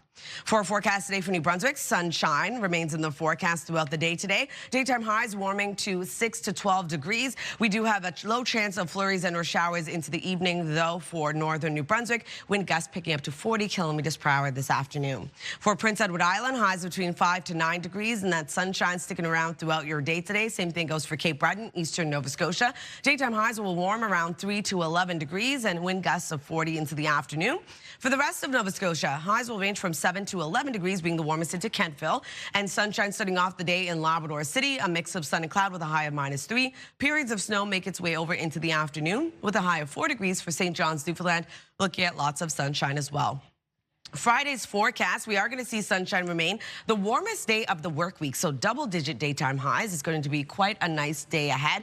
We do have a bit of mixed precipitation expected for Newfoundland and parts of Labrador, and then into Friday night, we see showers move in across much of the Maritime region. That carries into our forecast for Saturday, a few showers. Temperatures remain seasonal for our daytime highs, Crystal. It's those April showers leading to the May flowers you've heard so much about. Thanks, Latavia. It's 7:46. Now, distracted driving is not a new phenomenon, but there is no denying that it has become worse since smartphones and other handheld gadgets have come onto the scene. Julia Kent is the Director of Advocacy and Community Relations for CAA Atlantic, and she joins us once again this morning. Thank you so much for coming in, Julia. Always good to see you, Crystal. So today we're talking about distracted driving. First of all, you can get in big trouble if you're distracted driving. Well, yeah, I mean, we can start there. We can start with the consequences. Yeah. All provinces in Canada have distracted driving laws, and the fines range up to almost $1,300. Wow. Not to mention, you can lose demerit points and all these other things. It can be hard to get insurance or increase your insurance premium. There's all sorts of consequences that you have to keep in mind. Okay, so that being said, since there are consequences, what is distracted driving? Well, humans are serial processors of information, and we like to believe that we're good at multitasking, but really we're not really truly wired that way. We focus on one task at a time. So we need to remember that when we are driving, our primary focus needs to be getting from point A to point B. Okay. So it's very tempting to become distracted, and it's not just the phone anymore. It's the entertainment system, these massive screens that we find in our vehicles, newer vehicles. It's the kids, the pets in the car, it's other passengers in the cars. It's maybe putting some lipstick on, or drinking your coffee, or eating your, McDonald's breakfast sandwich. There's all these things in the car that can pose a distraction. It's not just the phone anymore. And so those are tempting. And we're saying to everybody, do it all, take care of it all before you drive. Okay, so so there's obviously so many things can distract us. So let's give an example. For example, with something that I have been guilty of in the past is just like setting the GPS and then forgetting to connect it with my Bluetooth. And if I don't have anybody else in the car, what the heck am I going to do? You're saying pull over. That's right. Organized. Yeah. So pull over. Do anything that you need to do that takes your attention away from the wheel. And in most scenarios, that is possible. Or if you're on a highway, you can wait until the next exit or pull over area to do that. Yeah. That is what we recommend. But it is really tempting to do things like set your Bluetooth or your GPS. So we actually recommend that people leave their phone in their purse or in their bag in the trunk, and then the temptation is gone because it's there, and you have to pull over to access it. That's a great point too, and as well, like if that's the case and you do get pulled over by the authorities, like in Latavia's, that this actually happened to her. She didn't have her phone wasn't with her, and so she didn't get a ticket even though thought she might have been distracted driving. Right, exactly. So that's a good protection measure. Yeah, for sure. But if you're really tempted, that is what we recommend. Okay. But keeping in mind those temptations, the risks associated, it's not, and we talked about consequences. Yeah. Those are actual consequences by the law, but what about the consequences about injuring yourself, a loved one, someone else on the road? Those are very real consequences as well. Okay, is there more about this? Like, does CAA have resources online to help people with this? We sure do. Okay. Yes, you can visit our website and find out about that. Our national website has fantastic Canadian data, which actually shows that distracted driving is the #1 road safety concern for Canadians. At CAA.ca, you can find that. Wow. So this is very serious stuff. And right now in New Brunswick, it's a campaign going on about New Brunswick Road Safety Week, focused on distracted driving from April 8th to 10th. This is what they're talking about. So it's very timely, and as spring is around the corner, it's something to focus on. We've got 20 seconds left. Is there one last fact or something you wanted to share with the viewers while you've got their attention? I think the biggest thing that we need to remember is that when we're behind the wheel, any millisecond that takes our attention away from the road is a risk. Any glance at anything. So set your playlist, set your Bluetooth, set your GPS before you embark on your trip.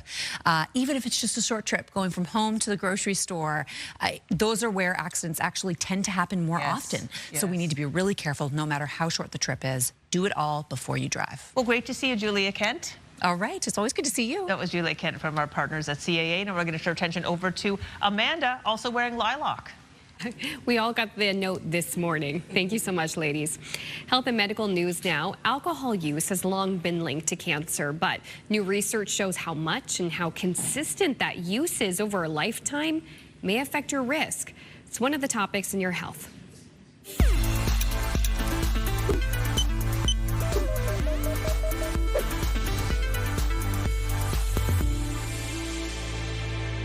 A study published in the journal Cancer found that people who drank heavily over their lifetime faced a much higher risk of colorectal cancer. Those who averaged more than 14 drinks a week had about a 25% higher risk of colorectal cancer compared to light drinkers. The risk was even greater for rectal cancer, where it nearly doubled.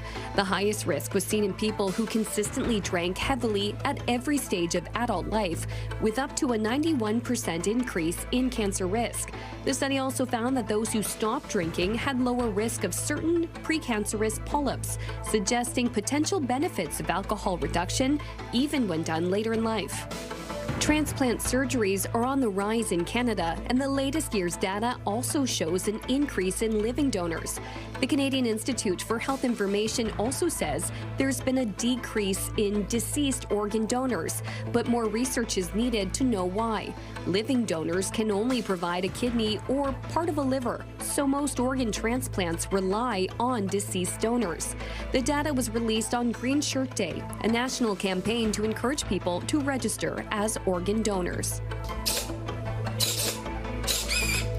Finally, researchers in Mexico have developed a robotic arm they say is easier than ever to use. The E-Ready arm is made by scientists at the University of Guadalajara. They say this arm reduces the complexity, which often leads patients to ditch their prosthetic devices. E-Ready uses muscle sensors in the socket, which allows users to train their brains to operate the limb through neuroplasticity. Future versions will also include a Bluetooth-enabled microphone to allow for even more complex hand movements.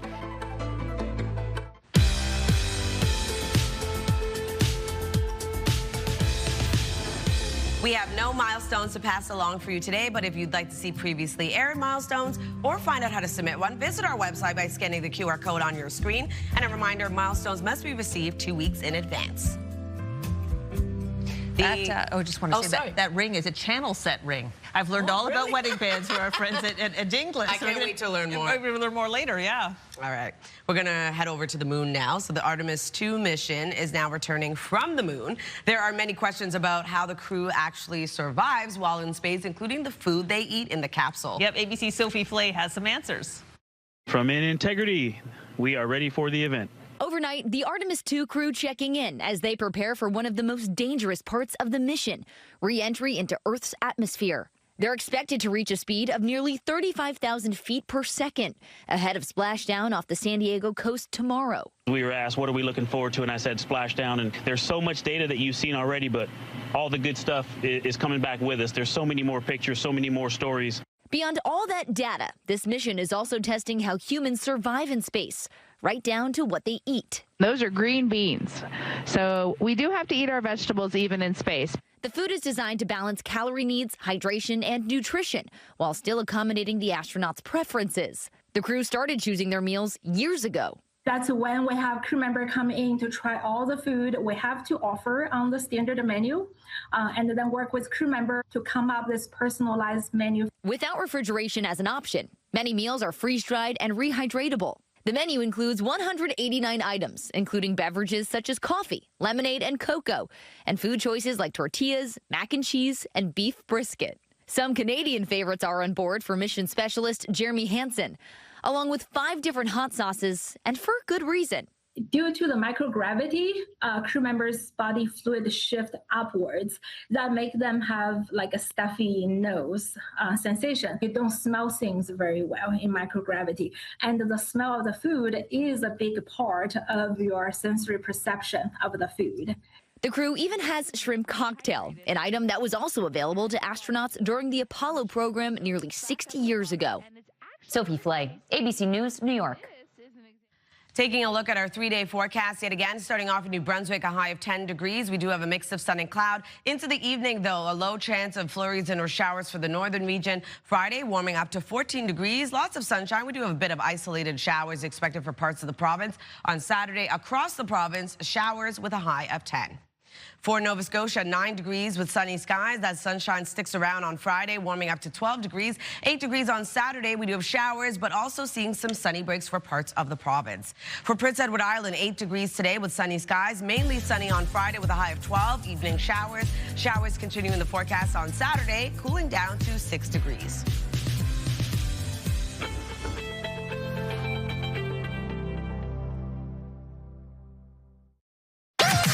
The #1 morning show in Halifax. Turk, Megan, and Amateur Alex. And home to the biggest artists. Halifax's #1 hit music station. 101.3 Virgin Radio.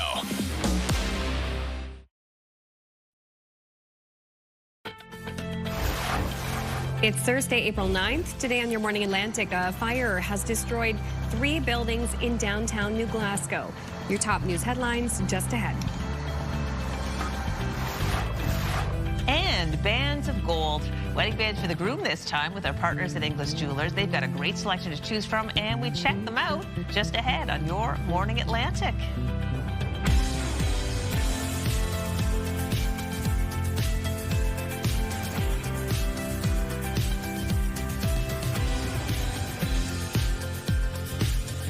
Well, here comes the groom.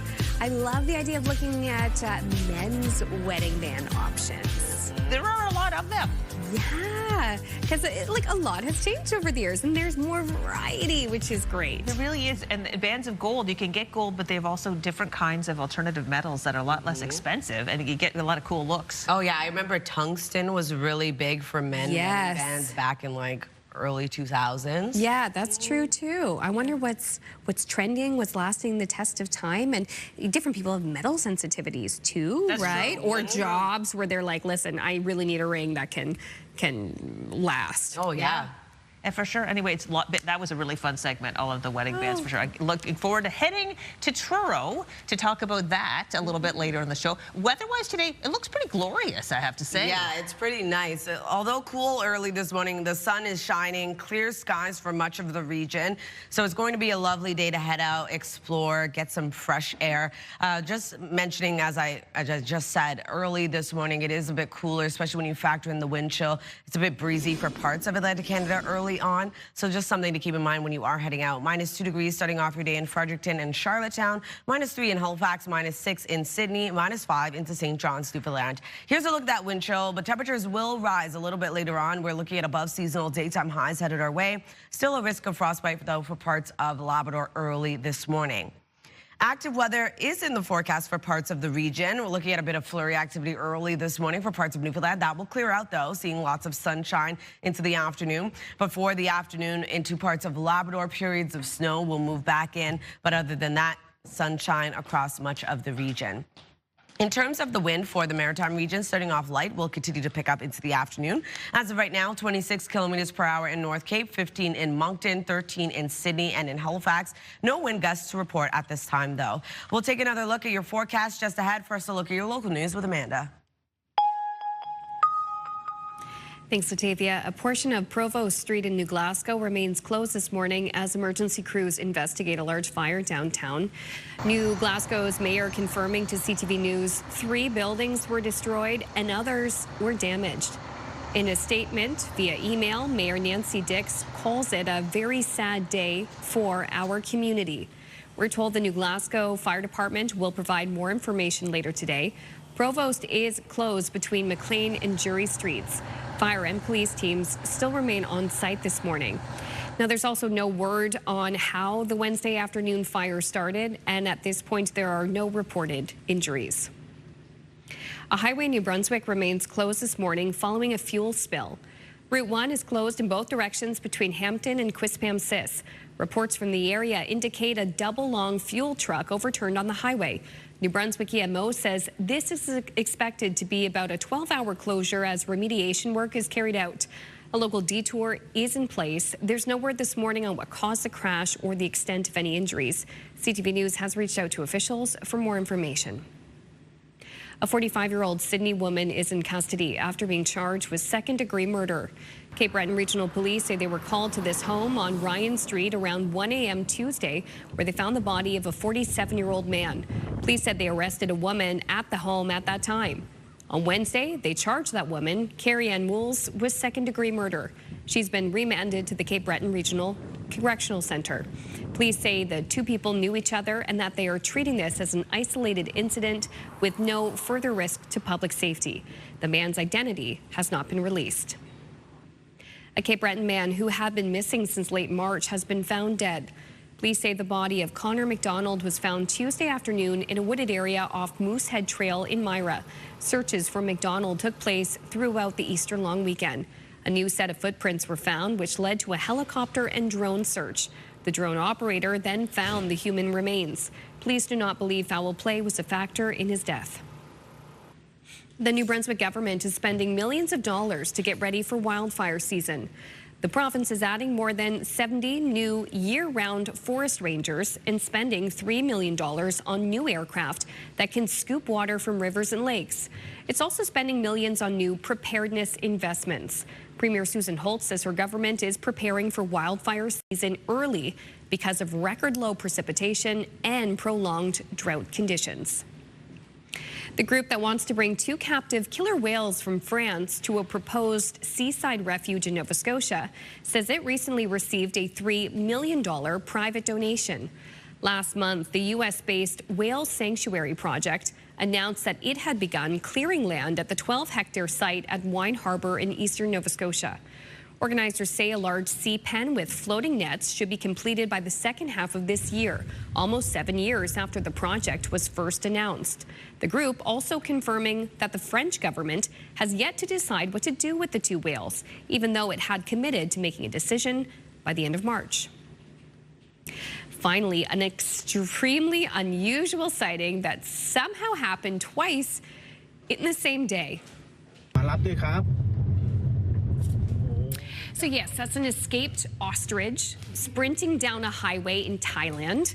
The animal escaped its enclosure at an animal-themed cafe and was returned safely.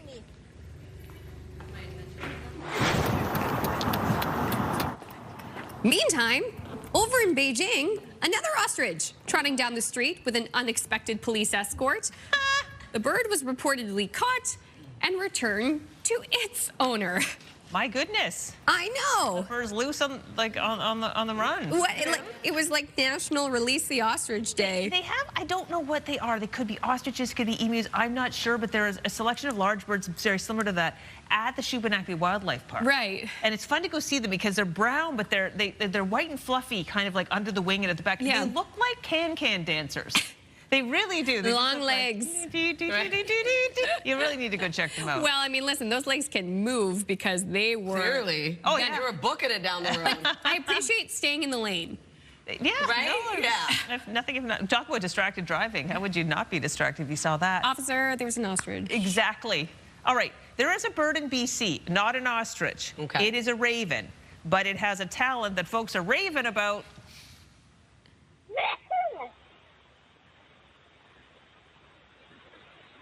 Yeah, that's it. That's the sound of Huxley the raven. He mimics the sound of a human sneeze. Oh. So he was rescued nearly a year and a half ago in Prince George. His caregivers say he can say some words too. I thought we were going to get like a couple sneezes Yeah, we were all in a row. like bracing ourselves. That's it, folks. There it is. Okay, Thank you, control room. I paid to see the high diving act. I'm going to see the high diving act. Goes to show you that we're lucky. Our snow, we don't have as much snow as Prince George, BC. It's still very much winter there. Yeah, and they're obviously very congested yes, too. it's still got a cold. It's been so cold there. Wow. Okay, still ahead. We're going to check out wedding rings for all the future grooms out there. That's after Latavia's latest look at the full forecast. We're taking a live look at Brookvale. The snow on the ski hill just keeps melting and melting. When will we finally say goodbye to it? Anyways, the daytime high is coming up next.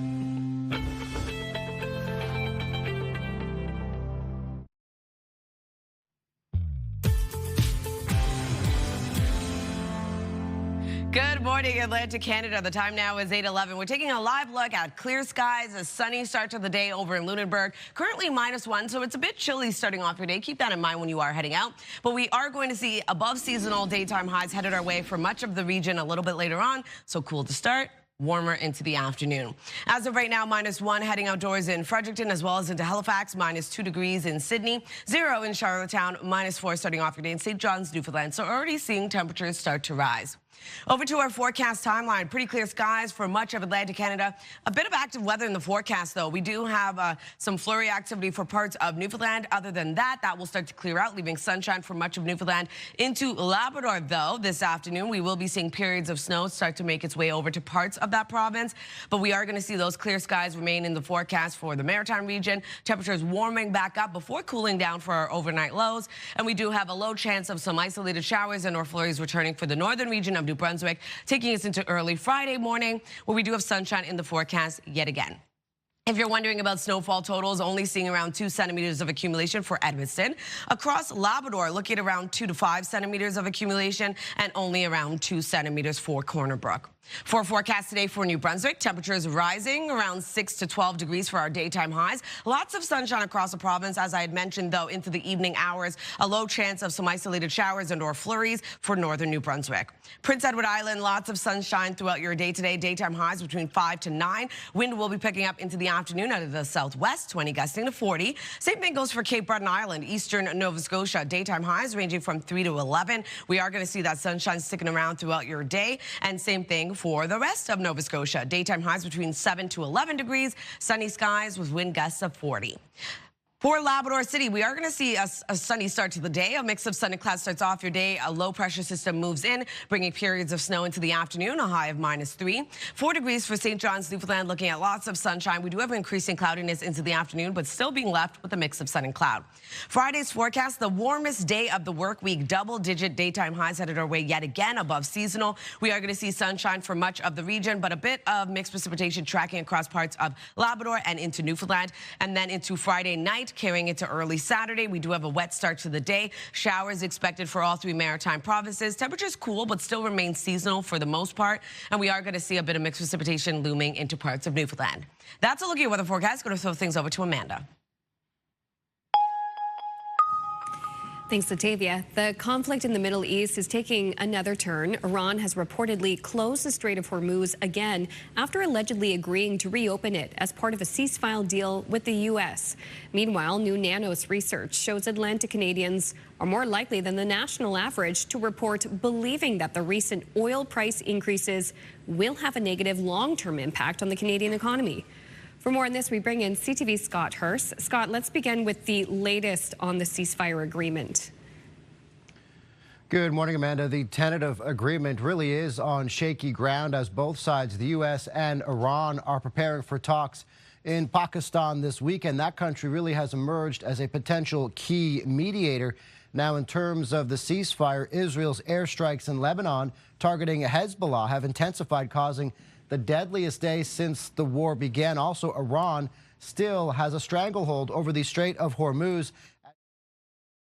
So there's a whole lot of uncertainty over whether negotiators can find common ground and whether or not the tentative 2-week ceasefire will be able to even hold. So there are lots of pressing questions that remain, all while U.S. President Donald Trump has warned the U.S.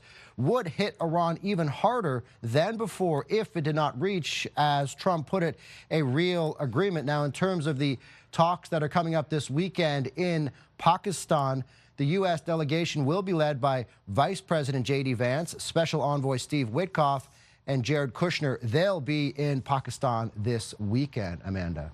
So let's talk about the impacts that this conflict in the Middle East is having on gas and diesel oil prices around here. How are Canadians feeling about the impact the war is having on prices for energy?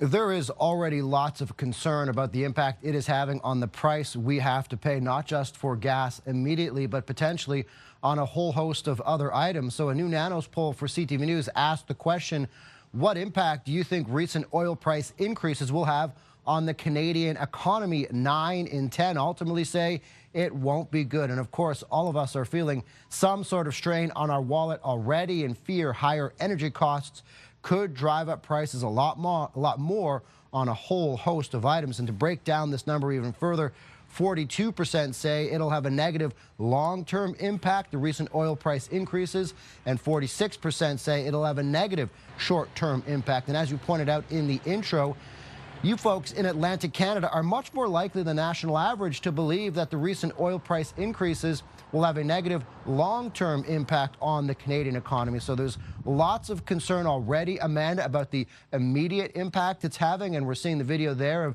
what it takes ultimately to fill up our gas tanks, how much money it's taking, and also a whole lot of concern that higher energy costs could raise prices on a whole host of other items as well. So lots of concern about the war in Iran and the impact it's having on us here at home, Amanda. And the prices at the pumps expected to change overnight tonight in Atlantic Canada. I'll have those numbers tomorrow morning. Scott, thank you so much for your time this morning.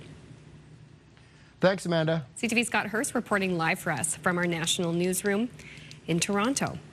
We'll be having a break here on Your Morning Atlantic. When we return, we will have our Ask the Expert segment, taking a look at men's wedding bands. That's coming up after this.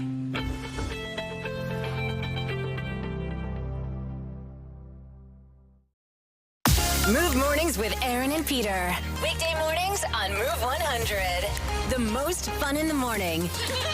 And home of the $1,000 minute. Only on Move 100.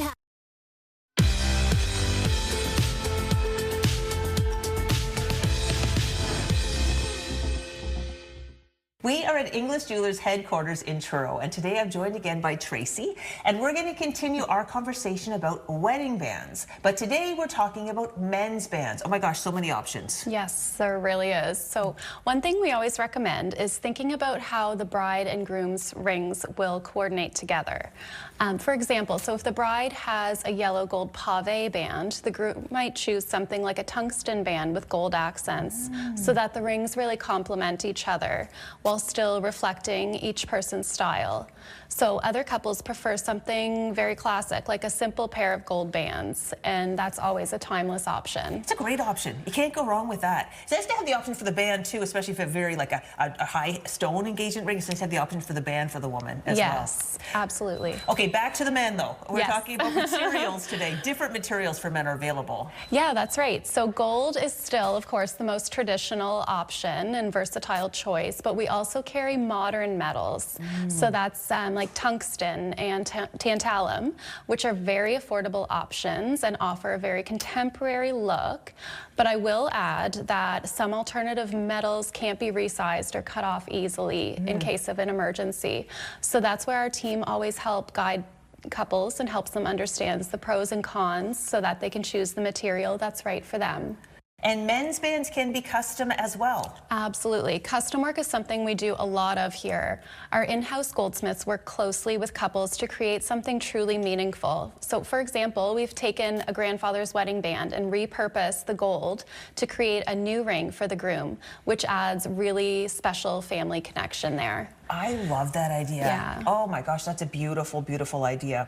All right, this is a great time to come in and get your wedding bands. Yeah, it is. So we mentioned in last month's segment when we were talking about ladies' wedding bands, couples who purchase their wedding bands with us between April 6th and May 30th will receive 20% off their bands, and they'll be entered into a draw for our Fox Harbor Resort getaway. Oh my gosh. Oh my gosh, that's very, very romantic. 20% off all the bands? Yes, so even if they're custom made, if we have to order them in, it's 20% off. Oh my gosh, so it's a great, I love that. great time.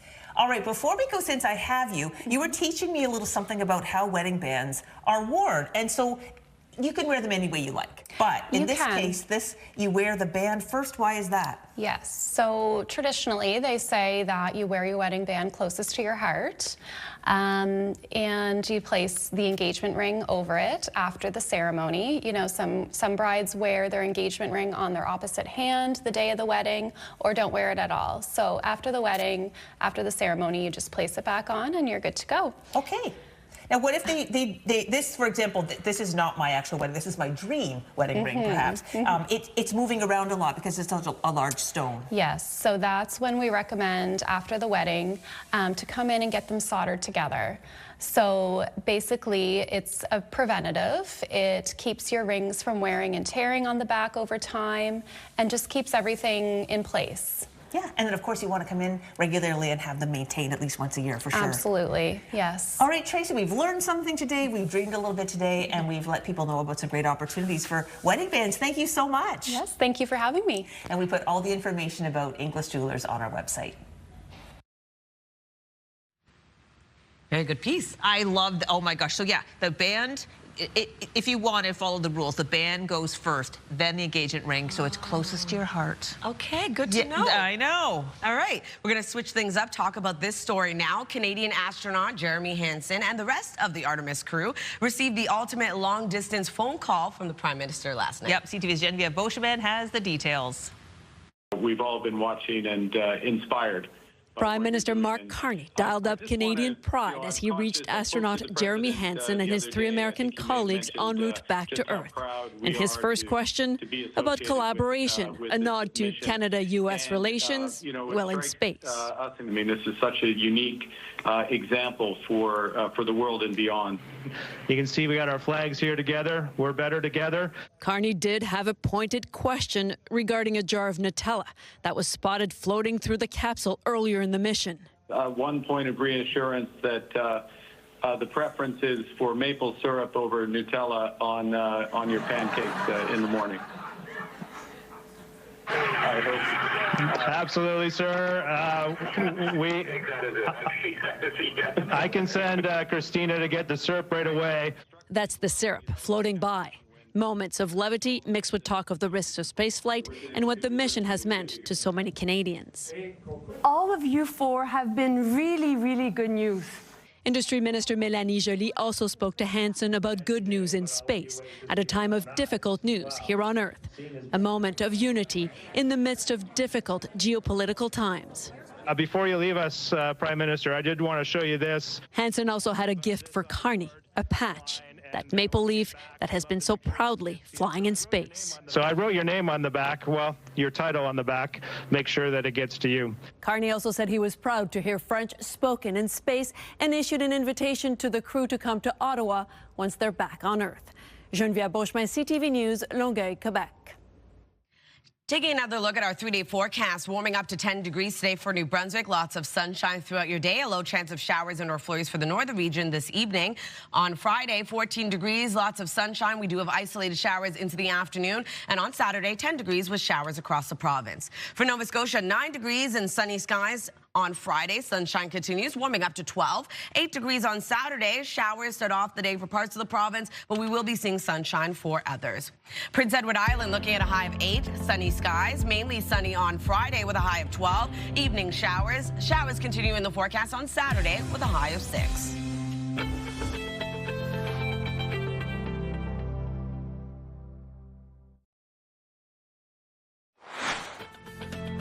Still ahead this morning, Spring Things fashion and lifestyle contributor Natalie Sexton will join us to share some of her favorite items for the new season for people of all ages. Adorable.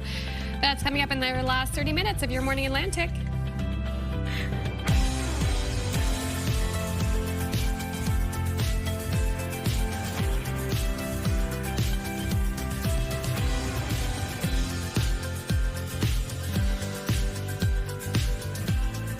Good morning, Atlantic, Canada. So sorry, I zoned out again. Extra coffee. I hear Daryl, the control room right here, say, Q? Q? I'm like, oh, that's me. Yeah. Well, good morning. Thank you so much for joining us. Oh, gosh, you could be forgiven. Gosh, this week's flying by. It's hard to even believe it's Thursday already. Yeah, I know, and it's nice that the weather is getting better, too. Looking forward to maybe when you can have those spring styles for the kids and the adults, and you don't have that winter jacket just prolonged on you. I know. I know. I do. I find right now it's a day of many jackets. Like I did have the big heavy jacket this morning, but then there'll be a different jacket later. Than the running jacket. Yeah, it's very true. I've been going through the jackets daily too. It's like, oh, tomorrow's gonna be a heavier one, or we're gonna need a lighter one. Rain, okay. Then the rain jacket. Yeah. I know. Yes. I know. It's the multi-jacket occasion. Our family coat rack. It's like, help me. Yeah, totally. Anywho, looks like we're in for pretty decent weather today. Pretty much right across, right? Oh, absolutely. Yay. It's kind of like that layering day, whereas early in the morning it's a bit cooler starting off your day. Clear skies, sunshine though, as you can see over in Grand Bay Westfield. We are going to see double-digit daytime highs for parts of the region, above seasonal for many communities across Atlantic Canada. But as of right now, it is -1 in Fredericton, 0 in Charlottetown, -2 degrees in Sydney, -1 in Halifax, -4 starting off your day in St. John's, Newfoundland. But what you can see here from our current temperatures is temperatures are already beginning to rise this morning. Factor in that wind chill, though, it's still feeling a bit cooler for parts of the region. But as I mentioned, temperatures will be rising into the afternoon. We do have a bit of flurry activity starting off the day for parts of Newfoundland. That will clear out. Sunshine for much of Atlantic Canada today. Into the afternoon, though, we will be seeing another low pressure system make its way over to parts of Labrador, bringing periods of snow. In terms of the wind, we are going to see it start light, pick up into the afternoon. 26 kilometers per hour in North Cape, 19 in Grand Etang, 15 in Canso. No wind gusts to report. We'll take one last look at your forecast just ahead. First, one last look at your local news with Amanda. Thank you so much, Latavia. We begin in New Glasgow, where a portion of Provost Street remains closed this morning as emergency crews investigate a large fire downtown. We'll have more on that developing story in just a moment. But first, a highway in New Brunswick remains closed this morning following a fuel spill. Route 1 is closed in both directions between Hampton and Quispamsis. Reports from the area indicate a double-long fuel truck overturned on the highway. New Brunswick EMO says this is expected to be a 12-hour closure as remediation work is being carried out. A local detour is also in place. There's no word this morning on what caused the crash or the extent of any injuries. CTV News has reached out to officials for more information. To Cape Breton now, where a 45-year-old Sydney woman is in custody after being charged with second-degree murder. Cape Breton Regional Police say they were called to this home on Ryan Street at around 1 a.m. on Tuesday, where they found the body of a 47-year-old man. Police said they arrested a woman at the home at that time. On Wednesday, they charged that woman, Carrie Ann Moles, with second-degree murder. She's been remanded to the Cape Breton Correctional Center. Police say the two people knew each other and that they are treating this as an isolated incident with no further risk to public safety. The man's identity has not been released. Back to our top story, a portion of Provost Street in New Glasgow remains closed this morning following a large fire in the downtown yesterday afternoon. We're going to take a live look at the damage and the scene in downtown New Glasgow. And joining us live is Chief Ross White with the New Glasgow Fire Department. Chief, what is the latest you can tell us about the damage and the investigation into this fire? So this call came in around 3 p.m. yesterday evening. Quickly arrived on scene, heavy smoke coming from the building. We tried to do an initial attack, interior attacks. The fire had got well seated in the building on us, and we had to pull our crews out and do more of a defensive attack. It affects 3 businesses that were staples of the community, and also affected tenants that had housing above the businesses. So it affects a lot of the community right now, and I feel for the business owners and the tenants, and I hope we can help them out best we can. So right now, as day 2 opens up, we have the road closed, and we are waiting for the office of the fire marshal to attend to start investigation to try to find origin and cause. So right now, I don't have an origin and cause for anybody, but we're just going to continue hitting hot spots and keep working on trying to find how this fire started.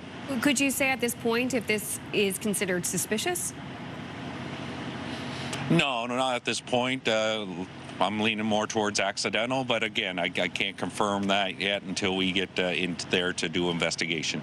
You mentioned the road is closed and that crews are still handling hot spots. So are there a few flare-ups that crews are still dealing with this morning? Yes, that's correct. So just because of the size of the structure, the multi-levels, the way it collapsed on itself, and plus we hadn't had to get an excavator in throughout the evening yesterday to help control the fire to only these 3 buildings. So yeah, there's kind of burning piles underneath piles that we have to try to work our way through to extinguish and get a better handle on this. And it looks like we're seeing a look at the damage behind you. It looks like it is extensive, to say the least. Yes, unfortunately, these 3 buildings will be a total loss. Again, that's why I feel for the property owners, the business owners, and the tenants. Can you give us an idea of the age of these buildings? Our understanding is they were historic buildings in the area. Yeah, so talking to some of the locals around the town, they're saying they're more like staples of the downtown, original buildings. So we're thinking maybe 100+ years old. So which adds to the difficulty in fighting fires in these buildings, as with the construction types and the remodeling over the years, it kind of affects how we get our fire tactics. Chief, very quickly, was anyone hurt? We had 2 firefighters that overexerted themselves. They were checked out by EHS and were able to return to scene, so we were lucky that way, and we were able to get everybody out of the buildings right off as soon as we arrived on scene. Well, Chief, thank you so much. We appreciate your time this morning. Chief Ross White with the New Glasgow Fire Department. Thank you. Thank you. That was Chief Ross White from the New Glasgow Fire Department live for us in New Glasgow this morning. We're coming up to our next story. So the New Brunswick government is spending millions of dollars to get ready for wildfire season. The province is adding more than 70 new year-round forest rangers and spending $3 million on new aircraft that can scoop water from rivers and lakes. It's also spending millions on new preparedness investments. Premier Susan Holt says her government is preparing for wildfire season early because of record low precipitation and prolonged drought conditions. That is your last look at your local news headlines on this Thursday morning. A lot of developing information from New Glasgow's fire chief this morning. So we certainly appreciate Ross White's time as we got an update there on those 3 historic buildings in downtown New Glasgow destroyed by a fire yesterday afternoon. Fire marshal going to be on scene today to try to figure out how it started. Yeah, I really enjoyed that interview because it brought us the latest information. Interesting that some firefighters were overexerting in the efforts to fight the fire. Must have been pretty serious. Yeah, I could only imagine. Yeah. All right, now we're going to turn our attention over to the community calendar, talking about some events taking place. You can head over to Market Square to take part in Bingo on the Boardwalk. Beautiful weather to do that. Every week at Grand Anne's, you can enjoy a fun game with friends. The next game is this weekend, Saturday from 2 to 5 p.m. You can head over to their Facebook page for additional details and enjoy an uplifting evening of live music at Singing into Spring. So the benefit concert is for Hospice PEI. It will take place this upcoming weekend on Saturday, April 11th at the Florence Simmons Performance Hall. A true celebration of music and community for a worthy cause. You can head over to their website to purchase tickets. And Together We Brew is the largest tap room for local craft beer in the province. You can come out to the Westin Nova Scotian Hotel Saturday for the festival, where you can enjoy samples, share stories with local brewmasters, and enjoy live entertainment and so much more. Learn more on their website. You can head over to their website on the screen. And if you have an upcoming event, send us the details. We'd love to promote it. Your Morning Atlantic at ctv.ca. Time now is 8:40. Stick with us. We'll be right back right after this quick break.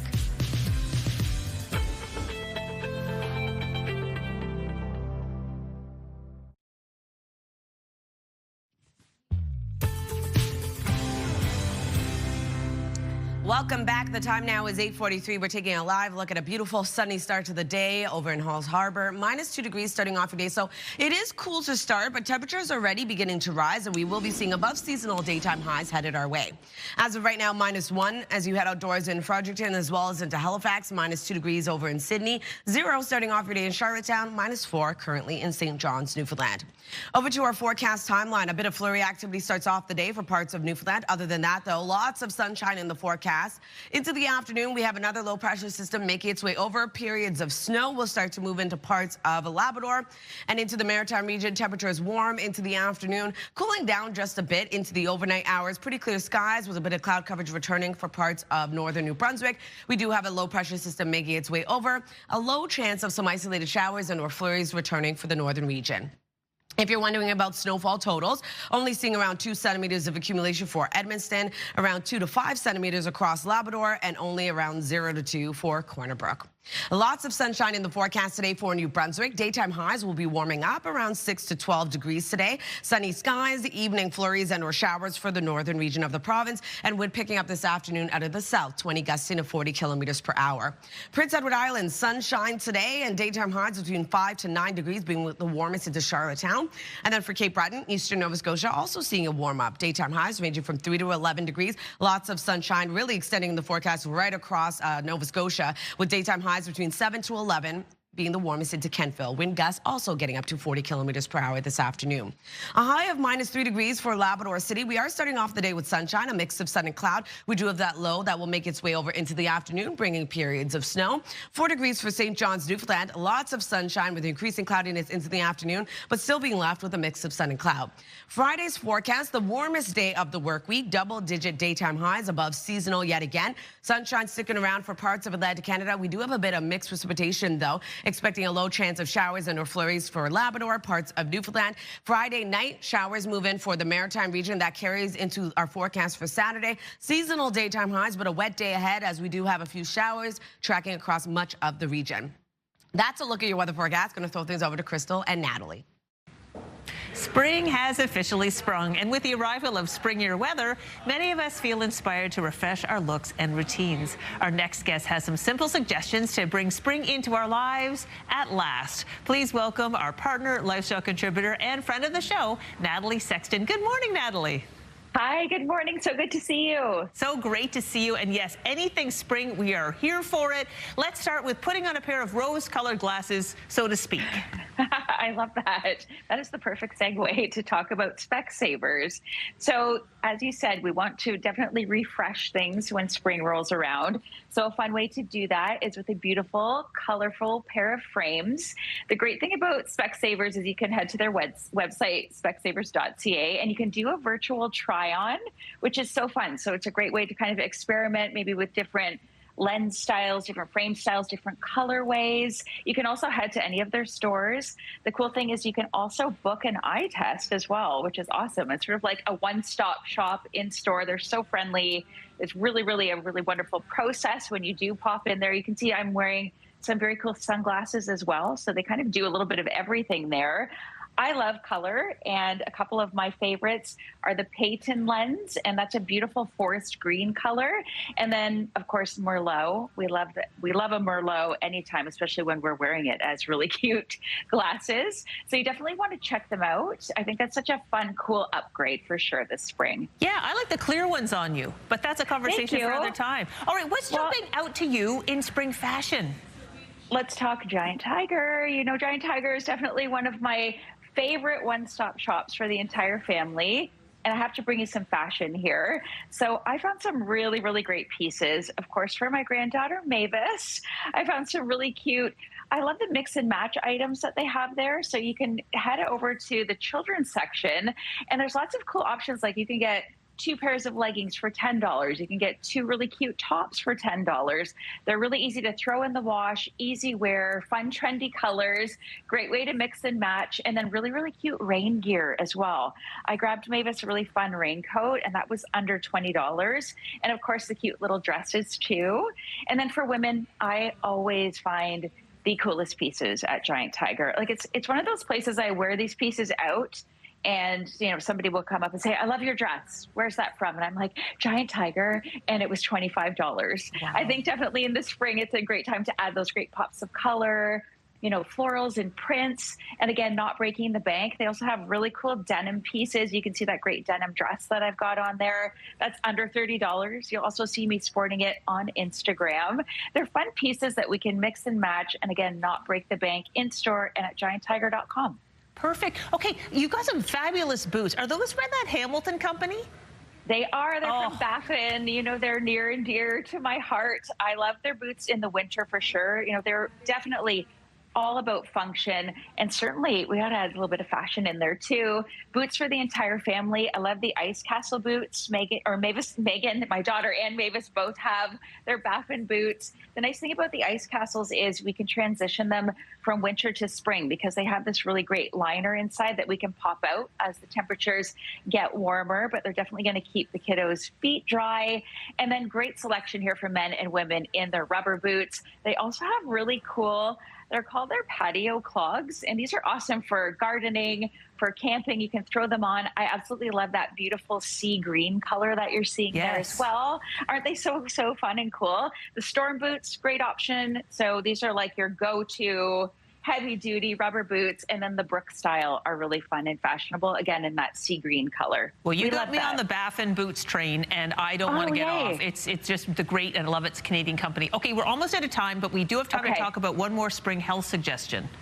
Absolutely. I want to talk about Orange Naturals. You'll find them at your local Sobeys. But let's talk about magnesium. This is something that you want to add into your everyday routine. I'm sharing the magnesium 200 milligrams of magnesium here for adults. There's also a really great chewable option for kids. It's something you can keep in the kitchen or in your bathroom. You're going to take it once a day. It is amazing to support bone health. It supports muscles. It helps you have a beautiful sleep. Magnesium is one of those things that you absolutely want to add into your everyday routine. For me, I like to take mine just before bed, so easy peasy. Yeah, great. Okay, love that. I'm not taking it. I'll have to consider it. Thank you so much, Natalie. Thanks for having me. Happy spring at last. Happy spring. Woo. All right, it's time for a break. We'll be back with more of the show right after this.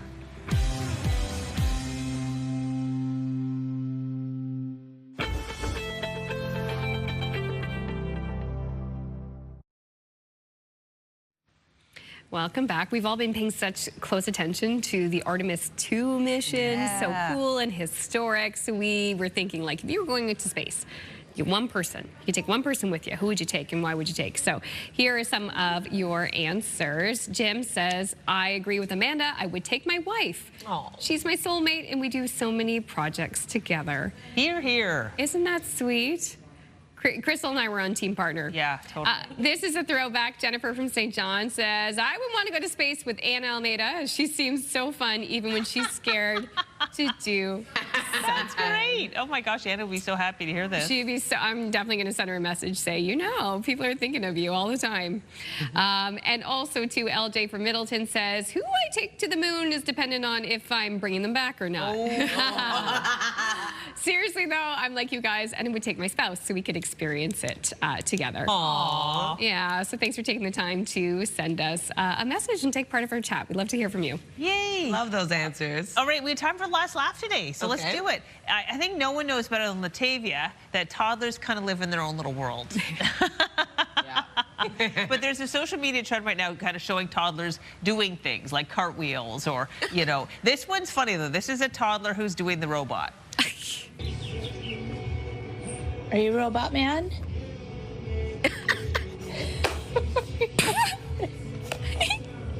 Nice job. That is good. It's pretty good. Like, I'd say, like, he's just so little. Where did he even learn to mimic this? But I think he's a good robot toddler. With a little Play-Doh on his hands. It's like the little Play-Doh things on his hands. Like hilarious. this, I don't know, for whatever reason, I love this kid. Also, he looks like he is like a 40-year-old man. Right? You know what I mean? He's got 2 kids in college, a mortgage. We love this. He's like, oh, the tax return just came in. Exactly. Sonny loves doing somersaults. That's his what big are your thing kids now. doing? He'll put his Really? head down in front of you and you got to flip him over. Okay. Yeah, Stone is a little acrobat. Yes, Jumping too. on the bed is a big thing for him. He course. loves when Dad puts him on his shoulders and he loves to spin around, although I feel like I have vertigo now. I'm like, oh my God, Feeling that's a little so good. sick from that, right? Active little humans. Oh my gosh, I love the somersault. Like he's doing a somersault. It's just hilarious because he'll just come to you and be like, like, man, I'm not strong enough to keep flipping you around, but he loves it. Oh my gosh, that's good. They're great. Great imaginations. Well, this show's wrapping up. We hope you join us for the Friday edition of Your Morning Atlantic. We're going to be talking about the end of the Artemis 2 mission. SMU astrophysicist Rob Thacker will be back on the show to talk about what we've learned so far and what it's going to take for them to get back home. Yeah, and we don't have tickets to see Celine Dion in Paris this fall, but Stephen Barrett just got back from the wonderful place known as Paris, and he's going to bring us a Paris City of Lights. City of Lights, yes, that's he's going to say bonjour and make us a delicious Paris-themed street food tomorrow. Yay, and we're going to learn some more about spring tech over at Best Buy. Awesome. Love it. Well, it's going to be a great Friday show. We're hoping that you can join us because it's always better when you come along for the ride. Have a great day today. Enjoy the sunshine. Yes, we'll see you tomorrow, 6 a.m.